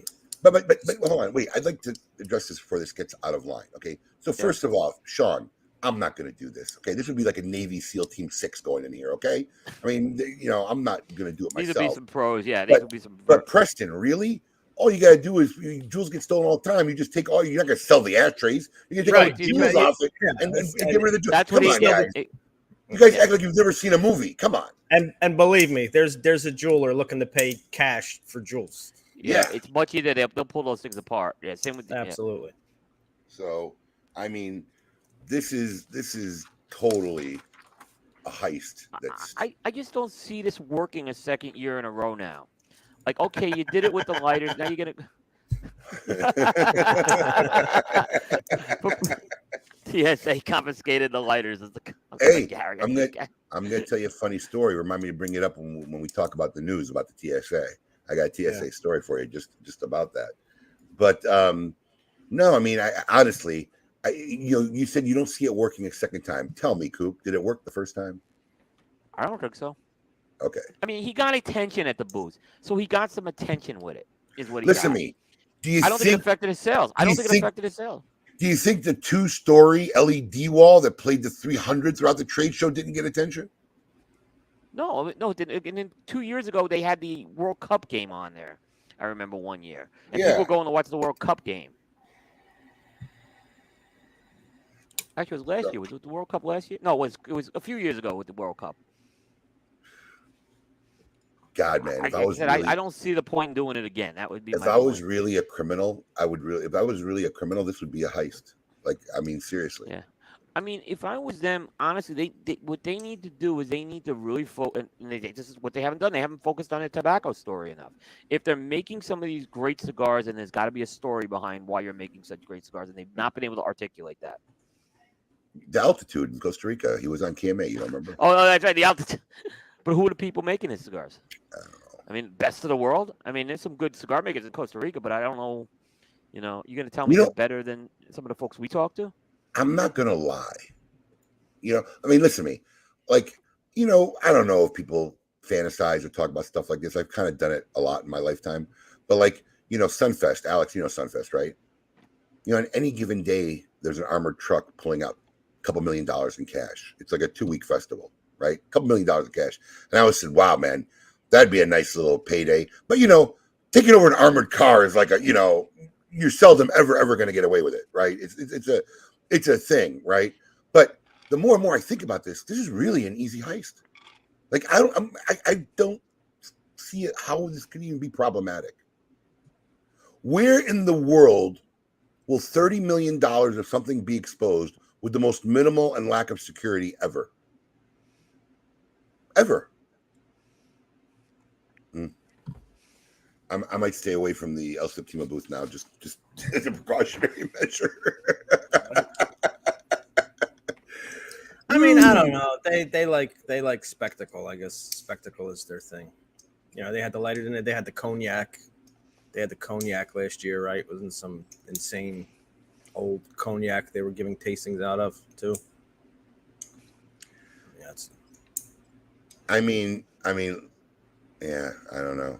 I mean, if it was me, like, I would totally have replicas made and only bought replicas. There's no way I'm bringing $30 million of stuff to put out on display. Who knows? Maybe it is. Maybe he's smarter. Yeah. But then you should let people know so you don't get robbed. Right. Who cares if it's a replica of armed guys storm a place to steal it? Imagine that. Imagine if it happens. Right? Guy comes out with a whole bunch of cubic zirconia. He's not going to be happy. But I mean, seriously, I would have replicas. I mean, like literal replicas I of agree. yeah, nuts. Well, we'll see what happens. We'll see what happens. What else we got going on? A lot of PCA talk today. I'm sure Scoop has got a shite load of articles he wants to discuss. You wanna get into it early, Coop? We got a We bunch. can do that. All right. A lot of stuff going on this week, so let's get our man on point and tell us what's going on in the cigar industry. It's time for the Scoop with Coop. Hey, yo, what's my theme music? The Scoop with Coop. Breaking industry news. Hear it first on KMA Talk Radio and cigar-coop.com.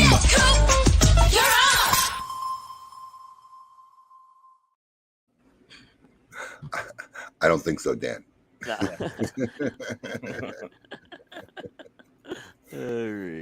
All right. So let's get this out of the way. We have some STG releases of the week. Oh, wow. These guys are on fire.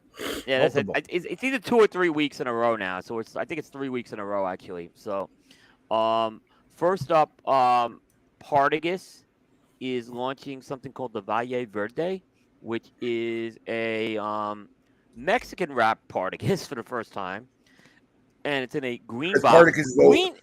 Partagas has typically been Cameroon wrapper, always known for Cameroon wrapper. Yeah. I mean, they did a Connecticut a couple of years ago, and now they're doing a Maduro with the green.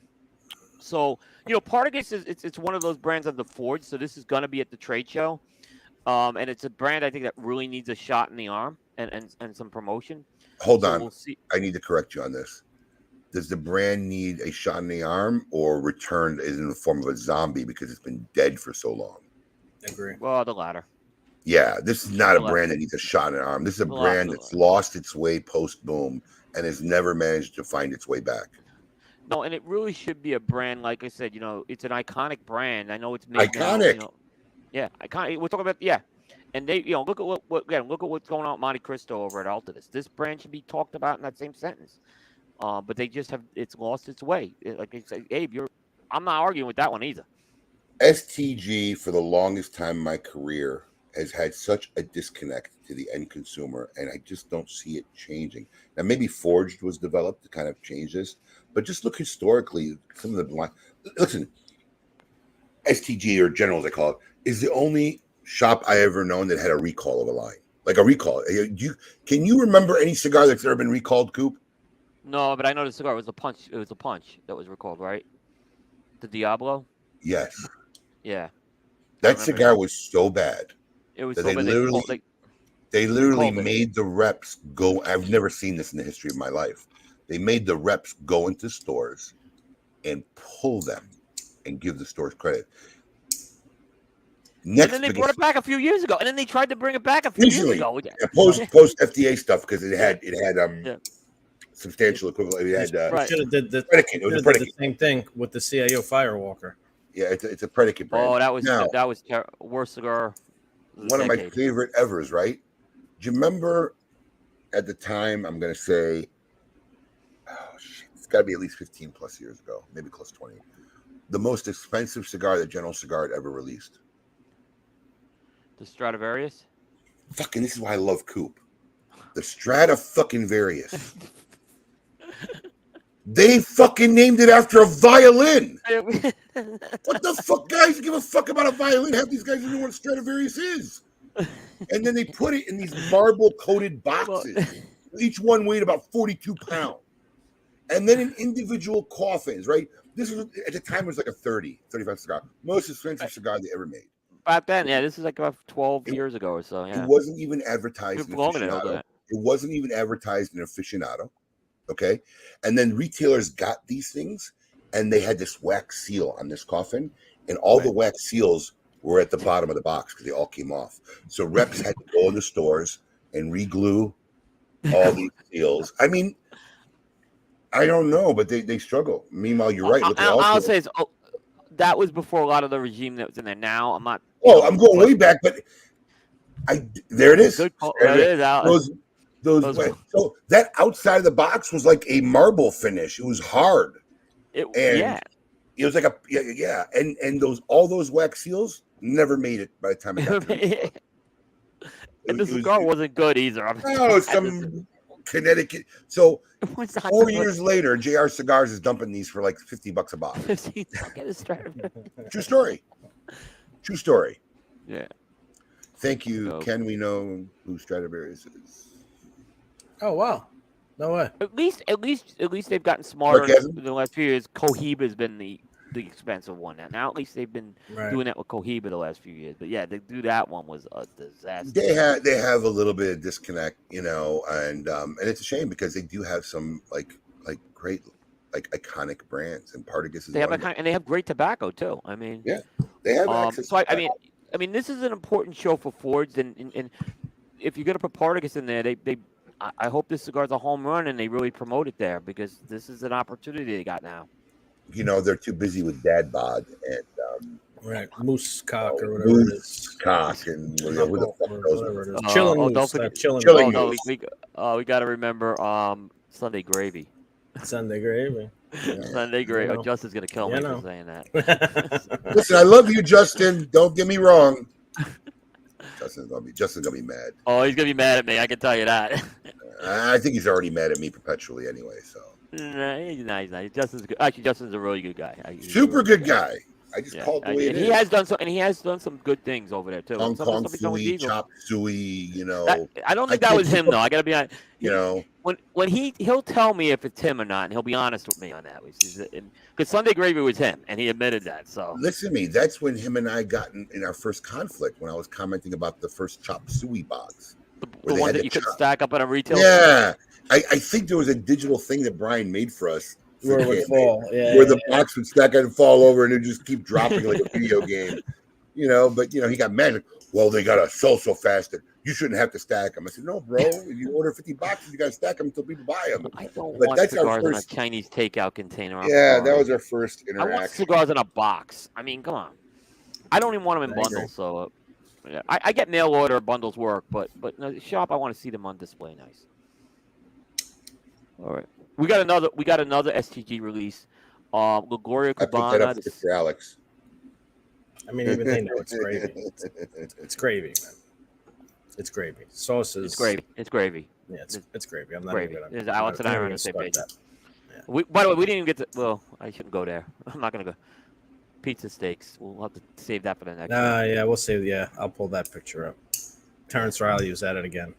Oh God, it was bad. I think it's becoming shtick. It is his shtick. It is. That's his shtick now. He's a Horrible food pics. Yes. Yeah. Oh. What else you got going on, Coop? All right, another STG release, Lagoria Cubana. They have a line called Series S that they introduced last year. It was also a San Andreas. That was a San Andreas Natural. This is going to be the Series S Maduro. So that's going to be at the trade show. Lagoria Cubana has actually been one of the brands I think they've done a decent job with over the years. I think they've done a better job with Lagoria Cubana than some of the other brands. And I remember when Michael Giannini was there, he was doing some crazy stuff, but the cigars were actually pretty good he was doing. So this one's going to also be shipping and also probably be presented at the trade show this year. It stayed pretty static and traditional when Ernie was there for that decade plus running the company. But as soon as he left, it started getting into. Yeah, Michael kind of was. He was doing. He did some interest. He did that one which was like after the Monument of the Resurrection. It was a weird Figurado he did the double wrapper cigars. He did the ones with the smokable bands. But they've gotten back more traditional with Lagoria Cubana over the last few years. Do you remember? They've gotten Do you back to remember their- the Gloria Habana limited edition humidors they'd release every year with the glass Oh, yeah. top? Yep. They stopped that. I think it went on for Yeah, 4 or 5 years, maybe. 4 or 5 years. Yeah, I remember those. Yeah. Yeah, we'd sell out of those every time we'd get a handful, and they'd always be gone. Yeah. My only issue, those boxes are really starting to blend. Like between the S Maduro, there's not much variation on this. You really gotta look at that box to tell which one. it is. I didn't think about that till you just said that, and that's a There's good not a point. lot of because- distinction. Yeah, you need to kind of, I look at what McAuliffe did with the black, and I think that was a brilliant move. How they just kind of, because it stands out compared to some of the other McAuliffe stuff. And you're right, this all kind of blends in. Most successful merchandising company, in my opinion, in the industry. Perdomo. Perdomo. When you go on the Perdomo factory tour, the last day they do a merchandising piece, and you kind of like think, well, this is good. It's amazing when they talk about what they did. They consulted with Coca-Cola and stuff. It was I've said it before. They could teach a master class, and not only that, but the ability to align over a dozen different lines, where in a moment's notice you visually could see where one line starts and one line ends on a shelf, and they're all distinctly different. Yet Yep. they're all the same enough that you know it's one grouping and one family of a brand is brilliant. I think they've mastered it. No, and a couple of years ago they did some packaging changes, but they didn't kind of reinvent the packaging. They kind of made some tweaks to it, right? So and it made it stand out even more. Like I'm thinking what they did with the Lot 23s were a good example. Some of the Perdomo bourbon barrel aged stuff, and it just is really cool. Now, I talked to Nicholas Perdomo's the third. He was on our show Thursday night as well. We didn't see the packaging yet for the 30th anniversary, but they are going to show it at the show, and I'm dying to see what that's going to look like, because I'm sure they're going to knock that one out of the park. But they're holding that back on the show. On your show this week, didn't you? We had our annual virtual trade show, we call it, where we bring on a bunch of manufacturers for a 15-minute segment. Oh, that's So it. we had about 15 13, minutes? we had 13 people on Thursday night. Yeah, different. We gave everyone a time slot. They come on and they talk about their releases for 15 minutes. Oh, so how long was this broadcast? So Saka takes the midnight hour, which is the last slot. So we were 3 hours, and then we had another hour and a half with Saka, right? So it was 4.5 hours, right? Then after that, we're in the green room with Saka for another hour. So it is like 2:30 in the morning where we're still talking to Saka. You are literally insane. Yeah. I mean, like literally, it's not even Our numbers were huge. We It's had not more even people at midnight than debatable. anyone. We had more people at midnight than anyone else. It's not even debatable. You are insane. I know. Well, what else you got going on, Coop? All right, so this is a good one. Aganorsa Leaf announced a new Lunatic Maduro cigar. And they are getting into the game of who could make the biggest cigar. Is this like a mini Woody? It's like a mini Woody. It's a mini. I guess it's like a half a Woody, right? Right. It's a 10 by You want 100. half a Woody when you can have a whole Woody. But yeah, so this is what that is. If you notice, it's a Bellicoso tip, which is actually, I think, kind of a smart move they did with that, right? Because I They think did that with the 8x80 too, I think. Yeah, they did with the 8x8. Asylum did the 9x90, but the problem is a 90 ring gauge is impossible to smoke, right? So How do you cut? I like this. How do you cut a 90 ring gauge cigar? Right. I had to use an 80 ring gauge cutter, and it wasn't. They have an 80 ring gauge cutter? They have 80 ring gauge cut. Zycar makes one, yeah. Wow. So yeah, and it's tough to do. The other way you could do it is with a razor blade, which again, it's tough on But that's what I'm that saying. side. Who's walking around with a? I mean, it's absurd. Yeah. So I mean, when I see that cigar, I just want to hear the music in the background. they're gonna sell this cigar. I'm Of telling course you, they they're will. gonna sell out of this. Now it's gonna be an annual limited release, which kind of makes sense. They're gonna be sold individually, so they're not gonna be sold. Right, in, like, they're straight up in individual coffins, right? There's so not a there's box 2,500 of coffins. Right. You sell them by the coffin is what they're doing. So it's $40, and they're gonna make 2,500 of these this year. Let me tell you something. You want to hear something absurd? Right. Do you know what is the most one of the most traffic items on our website? You're gonna freak out when the Woody. Is that the Woody? Yep. Now, one of the reasons is most people won't probably sell it because it's a pain in the ass to ship, right? But the reason why we ordered so many extra TGS cigars, which we did on purpose, is we order Woodies over 50 at a time. And when we get down to 15, maybe we put another order in, and sometimes they're back ordered and we can't get them for 2 months. So when we had the opportunity to make a TGS exclusive, we ran a huge run on purpose because we wanted Woodies. I can't fathom it, because you'd say it's beyond the point that it's new. It's beyond the point that it's a fad. It's beyond the point but this thing sells, and it's literally one of the most searched items that brings people to smokein.com. It's mind-boggling. I give Aganorsa and Terrence a lot of credit on this, as well as Asylum, who's done it too. I think Oscar hasn't promoted the Woody as much. Maybe because they just can't make enough of them, right? But It's almost like I remember when they came out with the Woody. It was originally an event only cigar.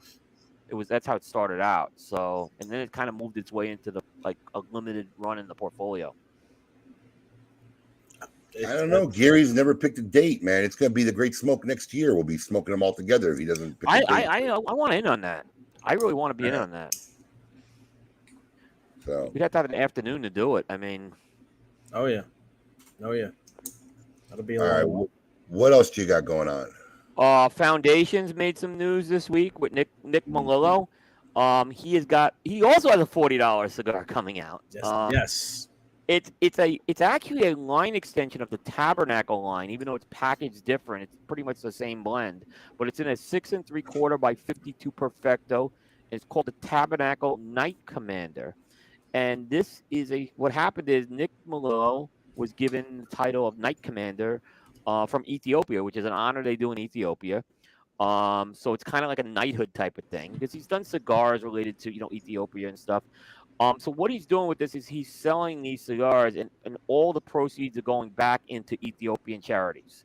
So that I think they're putting some nicer packaging in it. It's more expensive than the Tabernacle line, but the idea is he said he's not profiting off of that. All the proceeds he's putting back into charity with that. Wow.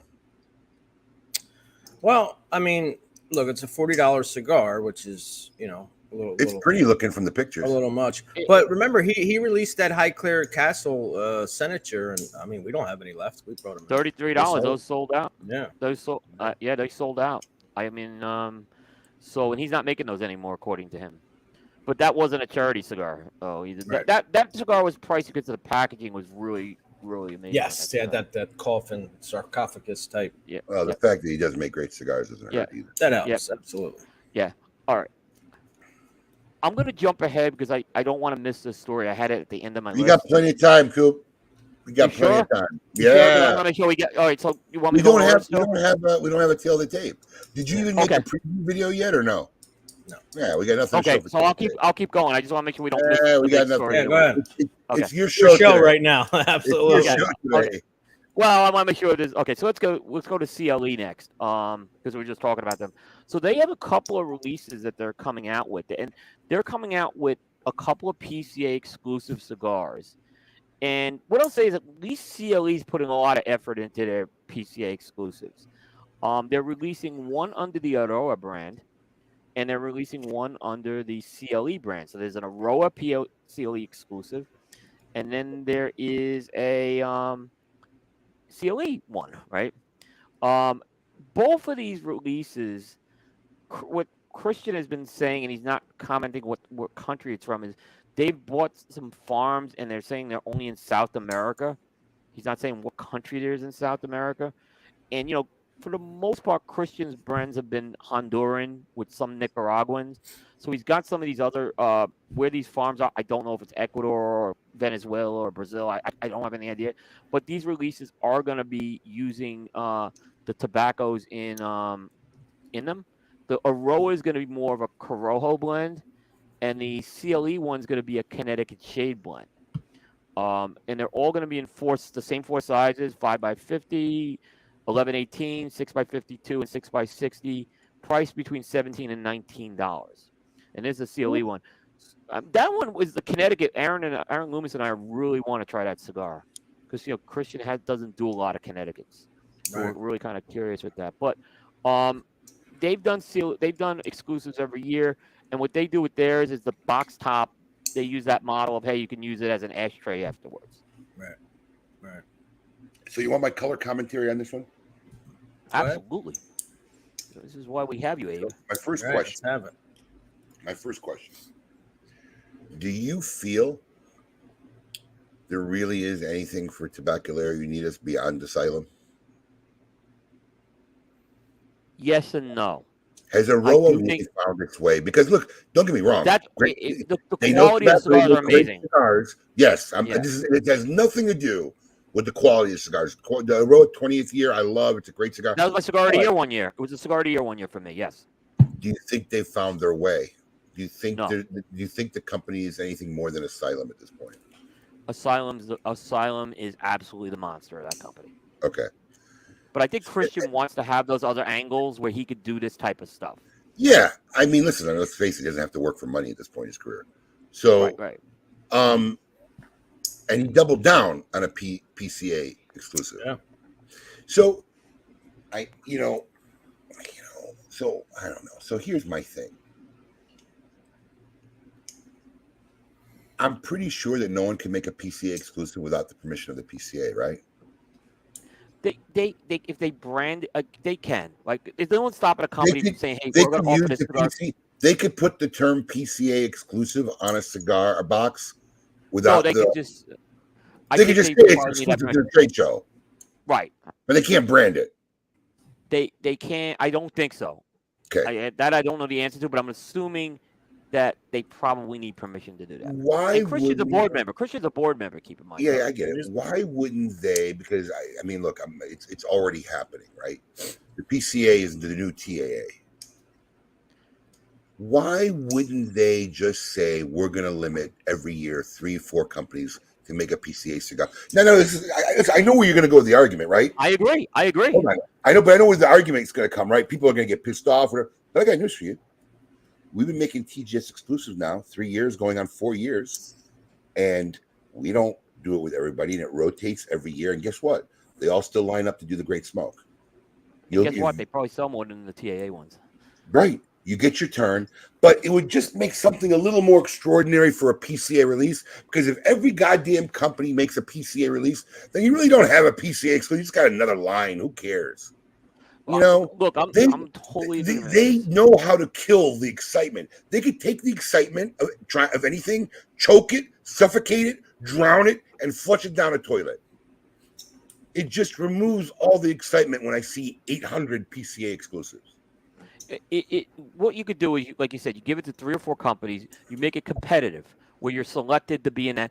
And hey, if you want to sell a cigar and make it exclusive to attendees, you can. There's no stopping you from do. You can still do that, right? That happened 10 years ago. Guys have done it. Hey, we're only gonna. It just wasn't marketed as a PCA exclusive on the box and stuff. You can still do that. Yeah, I mean, but what happened with for folks that are the TAA thing really got watered. I mean, I remember when you had a TAA exclusive, it was like, remember when Pete came out with his? He was the only one who came out with it that year, and it was something very special. And then they just opened it up to anybody and accepted anything possible. Like, oh, we're doing a torpedo size for the TAA. That's not what this should be about. This should be about like really a nugget for people to go to the trade show. And these cigars, look, CLE should announce these cigars 90 days ago, because then these people have to say, well, maybe I'll go check out the cigar at the trade show. They're not going to do it a week before. The plan's already made. You would only think they would look at the TAA and say, wow, okay, let's not make those mistakes. But they don't. You know what Aaron Loomis, my partner, said? He goes, he never thought anyone could do a worse job with the TAA exclusives, but the PCA found a way to do it. That was his comment, and he's right. Where's my buddy Jay Davis this morning? I don't think he disagrees with us on this, by the way. I don't want to put words in his mouth. It's just, I mean, really, look, if you give it out to everybody, they call you a prostitute. Just make it selective, make it special, make it, something that, hey, a manufacturer could be excited that they were selected to make one in 2026, right? I mean, it's just, I don't get it. And now I look at these, I'm just as unexcited as I am about TA cigars. So let me ask a question here. Do you, and you don't have to answer if you don't want, but you do TGS, right? Have you said no because you don't think this is a TGS worthy cigar? Have you ever said that? So let me tell you what happens. No one really asks. We do it opposite, right? We invite. No one comes to me and says, I'd like to make a TGS cigar. It hasn't happened yet. I mean, you got to remember, we've only been doing this 3 years now. We invite people. Now, I will tell you something. I don't think he'll care if I said it. I think year 2, Robert Holt said something like, hey, and look, hey, no problem. You want to work with us? We'll have you work. And we made one this year with him, which I think was one of the most talked about. You guys were high on that cigar. You guys were very high on that cigar. Yes, evening stock was everybody got excited about. It was very, very good. So, I mean, we just look at it. Look, and we're already working. I mean, I in our TGS newsletter, I already named the companies that we're working with now we've cut it down to 3, right? So I'm not expanding it. I'm cutting it even down to create more excitement, right? Because we worked off the model of 2020 where it was all virtual, so we did 6 that year, right? It was insane, right? Right. But nobody knew what the digital experience was going to be, so I was trying to create a lot of excitement. So I was trying to work with as many guys that would work with me. Then we cut it down to 5 for the next 2 years, and now like 5 is too much. Next year we cut it down to 3, which is basically once again Saka, Drew Estate, which I'm excited about, and I'm really excited about JC Newman. So those are the 3 companies making the TGS releases next year, and we're already working in 2025. So it's just a simple invite. And if somebody does say something like Robert Holt did, all right, man. I mean, because typically there's no one that we really would invite. You got to remember now, the Great Smoke used to be an open invitation, right? And so now we're selecting them because we weaned it down. But there's no one that we really would invite that we would say no, we would never do a TGS release with you. Right. Otherwise, they probably just wouldn't be there. Yeah. I mean, I know Eric with Dojo, he does a lot of his exclusives, and he sometimes takes some crap for it, right? But I do know Eric's very picky on what he's going to accept for something as Dojo. He wants something a little more than just a cigar with a band on it. And Nobody wants that. That's one of our hardest problems. Yeah, he is very picky on stuff with that. Only 2 And he does a times. good job with it, yeah. Only 2 times in my career that we had nothing to do with a blend of a micro blend. I could And guess that the was companies. Padron. Yep. Which we were allowed to put our name on the box for, and Fuente, which we helped design the secondary band. And that was it. Solaris. Yeah. Everybody else, They were both good cigars, and they were both very good cigars. Yeah. Solaris was some age selection they had lying around that they never used, and we smoked them, we liked them, we used it. And Padron was just the first 6x60 cigar they made. So that was. And that became a part of their line down the road. Yes, Yeah. and it was a little longer than our original line. We called it the SI-15 at the time. So yeah, they go in 6 1/4. I think they did with the number. Yeah, it 4. went a little bit longer than our original SI-15. But yeah, I mean, we want to work. We want projects. We've posted pictures of our different wrappers. In fact, I got a cabinet here with something I'm hoping to finalize at the trade show this year. Something that'll drop next year. We have 4 different blends in there, and we've kind of decided what we want, and we're going to finalize it at the trade show. So it's a process. What else you got going on, Coop? So in the madness yesterday, I think there were like 10 stories on Coop that went out. There was one story that got a little bit of attention. And it was the announcement of, I mean, I think people knew this was coming, but now they saw the details of this. The Tatawai NFT collection, which is the NFT project that was announced last year, and it's something that's actually going to be at the trade show this year for people to see in person. So this is around the Tatawai Anarchy, which I think you're a little familiar with that, Abe. It's a and look, I agree with all the statements that have been made about that. That Anarchy was the game changer in store exclusive. I'm very negative on store exclusives these days, but the Anarchy is absolutely a game changer. What that cigar did, it was historic. It was historic. I mean, there wouldn't be a microblend series without it, right? No, it was the first one. It was the birth of microblend. But yeah, I think so, at the time people were making like 200 or 300 first store releases. I mean, that was a 3,000 run, and we were probably back then, 2010, 25% of the organization that we are today. So to have taken 3,000 boxes of a single store release successfully even to me today is mind blowing. Alex, can you imagine doing 3,000 boxes of a microblend today? That's how insane that was. No, we're not taking. This was you didn't really like. There weren't Facebook cigars even back then. It was Facebook was just starting to get big, and there were no podcasters. There were no podcasters. There was nothing. And this was a historic cigar from Cigar Media, because when this was put out there, someone in the media, it wasn't me, actually figured out a way to trace who the cigar was to. They did a trademark search, and they found out who it was trademarked to. So it was like... I don't think anybody ever found out it was us for a while. Oh, I'm positive it was. I'm positive it was for a while. We hid that for a while. It was for a while. It was like months later when it came out. Before it was announced, though, I know who actually did it. Yeah. Yeah, but we hid that pretty good for a while, because when it first was announced coming out, people didn't even know what Anarchy was going to be. They were messaging Pete Johnson saying, "Are you starting a rock band? Are you doing a clothing line?" And we slowly milked out information for the longest time without mentioning us or what we've done. So it was really a good thing. But look, you could market, you could design, you could create the coolest things, coolest websites, but if the cigar sucked, you got nothing. Yeah, You know, it was a great and- cigar. It was a great cigar. Yeah. and that was actually ended up being in Playboy magazine. You know, I mean, it was crazy. So, Yep. for this cigar, so 3,000 boxes were run in 2010. 666 were bought back in 2015, and that was the last Yep. time it's been on the market. And you got to realize, don't think I don't ask Pete every other year, can we do another Original Anarchy run? I mean, you know, it's evolved into 4 variations. There was Original Anarchy, then there was Apocalypse, then there was the redo of the Original Anarchy in 2015, and then we had Chaos, right? So there's been 4. And then there was like Pale Horse for the event. Pale Horse never really existed. It was a treat to those who came to the dinner at the Great Smoke. So they got the Chaos. They got the Chaos, which was a different Vitola of the Original Anarchy blend. Yep. They got that in a different wrapper, and there was only 300 of those sticks made. Yeah, 300 very rare cigar. Yeah. So I ask them all the time. So, you know, we basically kind of gave up our exclusivity, store exclusivity rights on this line so that it could become an NFT with Pete. And I think it's a great brand to do it. And I think the package that was put together really probably makes this a really unique NFT offer. And listen, just so people know, I was on the phone with John Carney last night. Like, you know, people think like this is some competition or whatever. John Carney probably helped. We probably couldn't have done it without the help of his involvement in directing. He gave, yeah, absolutely. You know, And how the Great job by him. Nice job by him. Yeah, and they're very excited because look, it's kind of like when I do things, right?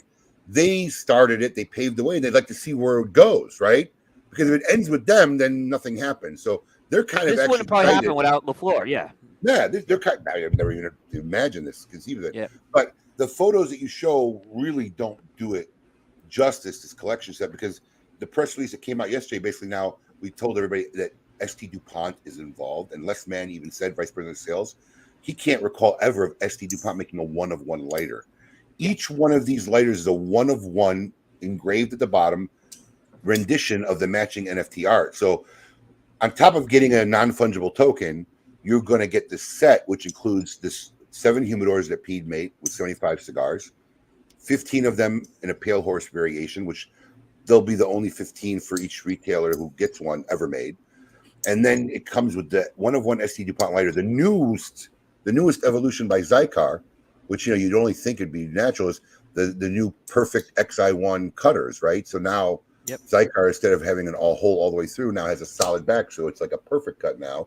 These were the first XI1 perfect cutters made that were made for the project. Let me run this video before we get out. Go ahead, run the video. So people can actually see.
That's hot. Look, I was with you, Abe, Friday night in your office, last Friday night in your office at like 11:30.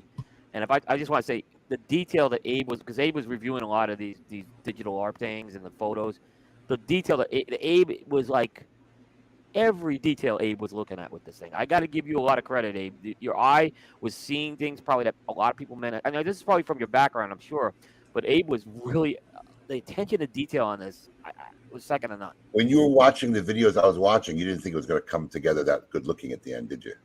I don't think I think you didn't even think so. You were worried. You were worried about this. So I'm like, this looks great. And he's all worried about this. Yeah, it really came together nice.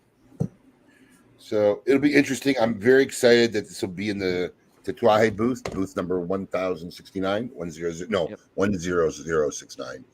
And I think it'll be cool for retail. I mean, look, this is a retailer play, so obviously I'm getting NNT number 7.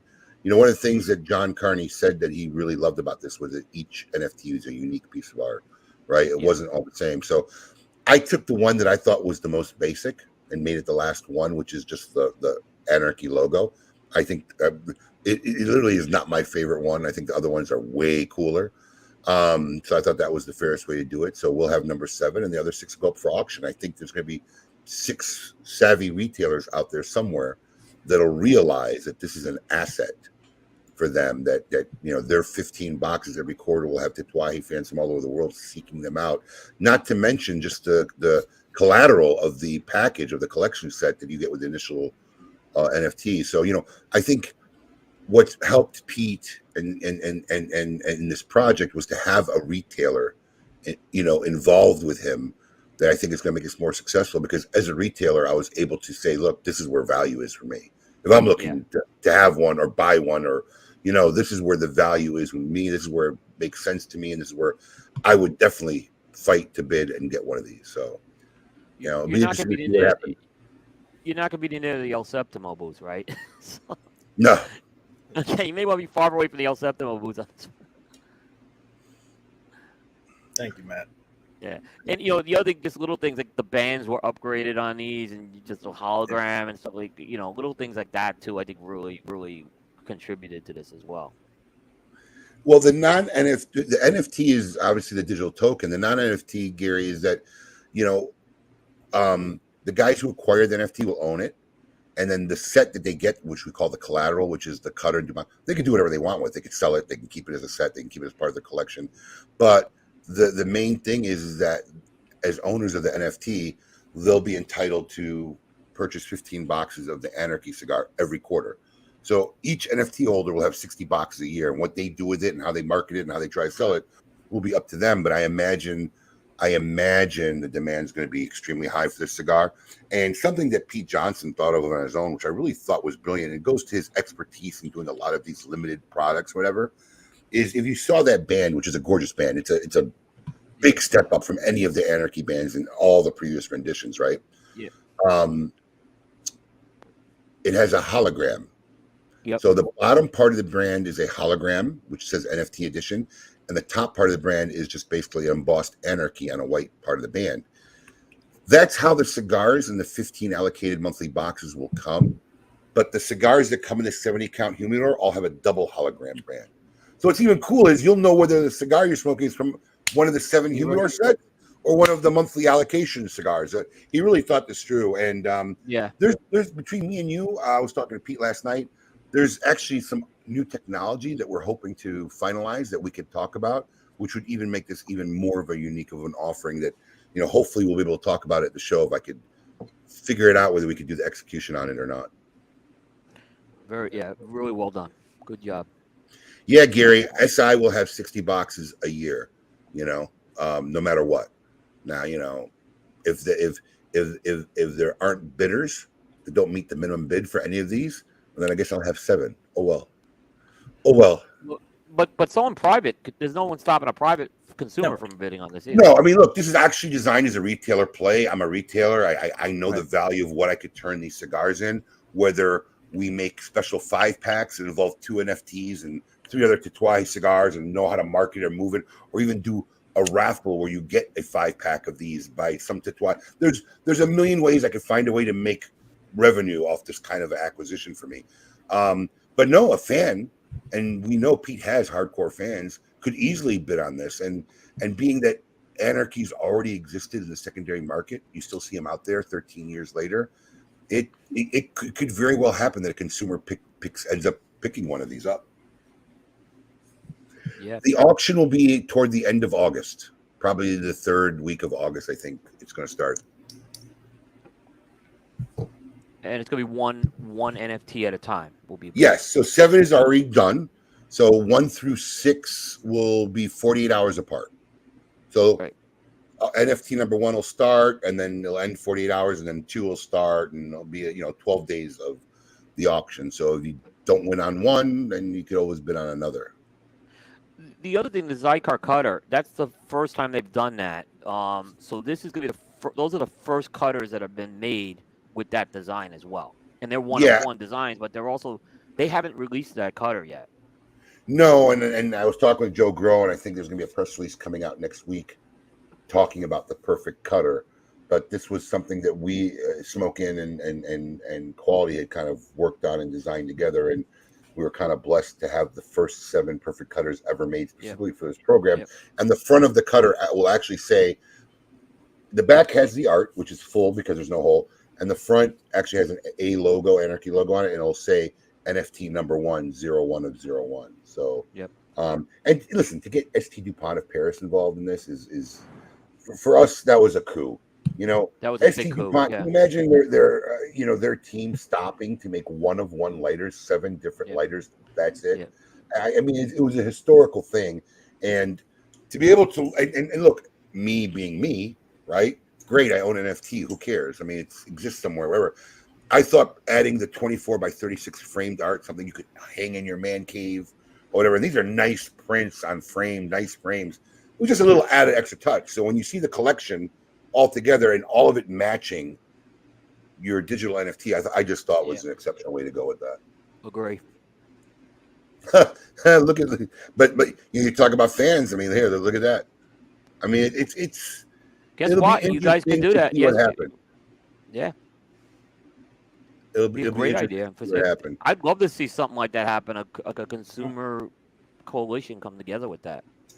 I mean, this is a great, funny comment because Coop, I have a video recording from last September. Coop did a show I was just watching where, and listen, I totally get it where you're coming from at the time, but like Coop says, I think Abe might be in over his head on this one. I just don't see how it's gonna go and whatever and da. And I told him, I said, I got ideas. Let's see what happens. So it'll be interesting. So I'm not gonna say anymore, but there is something that I have planned depending on how these auction goes. I'll just kind of leave it at that. Yeah, I'm impressed. He was very impressed. So I'm excited. I'm excited to see what happens at the trade show. So it's gonna be very cool. I think it's gonna be great. I think it's great. It's gonna be at the trade show. It should be at the trade show. I mean, LFD had theirs there last year too, so I think it should be there. Well, that happened on accident because this originally was slated like for late spring, early summer, and it's like anything else. Cigars were held up, bands were held up. Believe it or not, the technology side of it's not that complicated or long.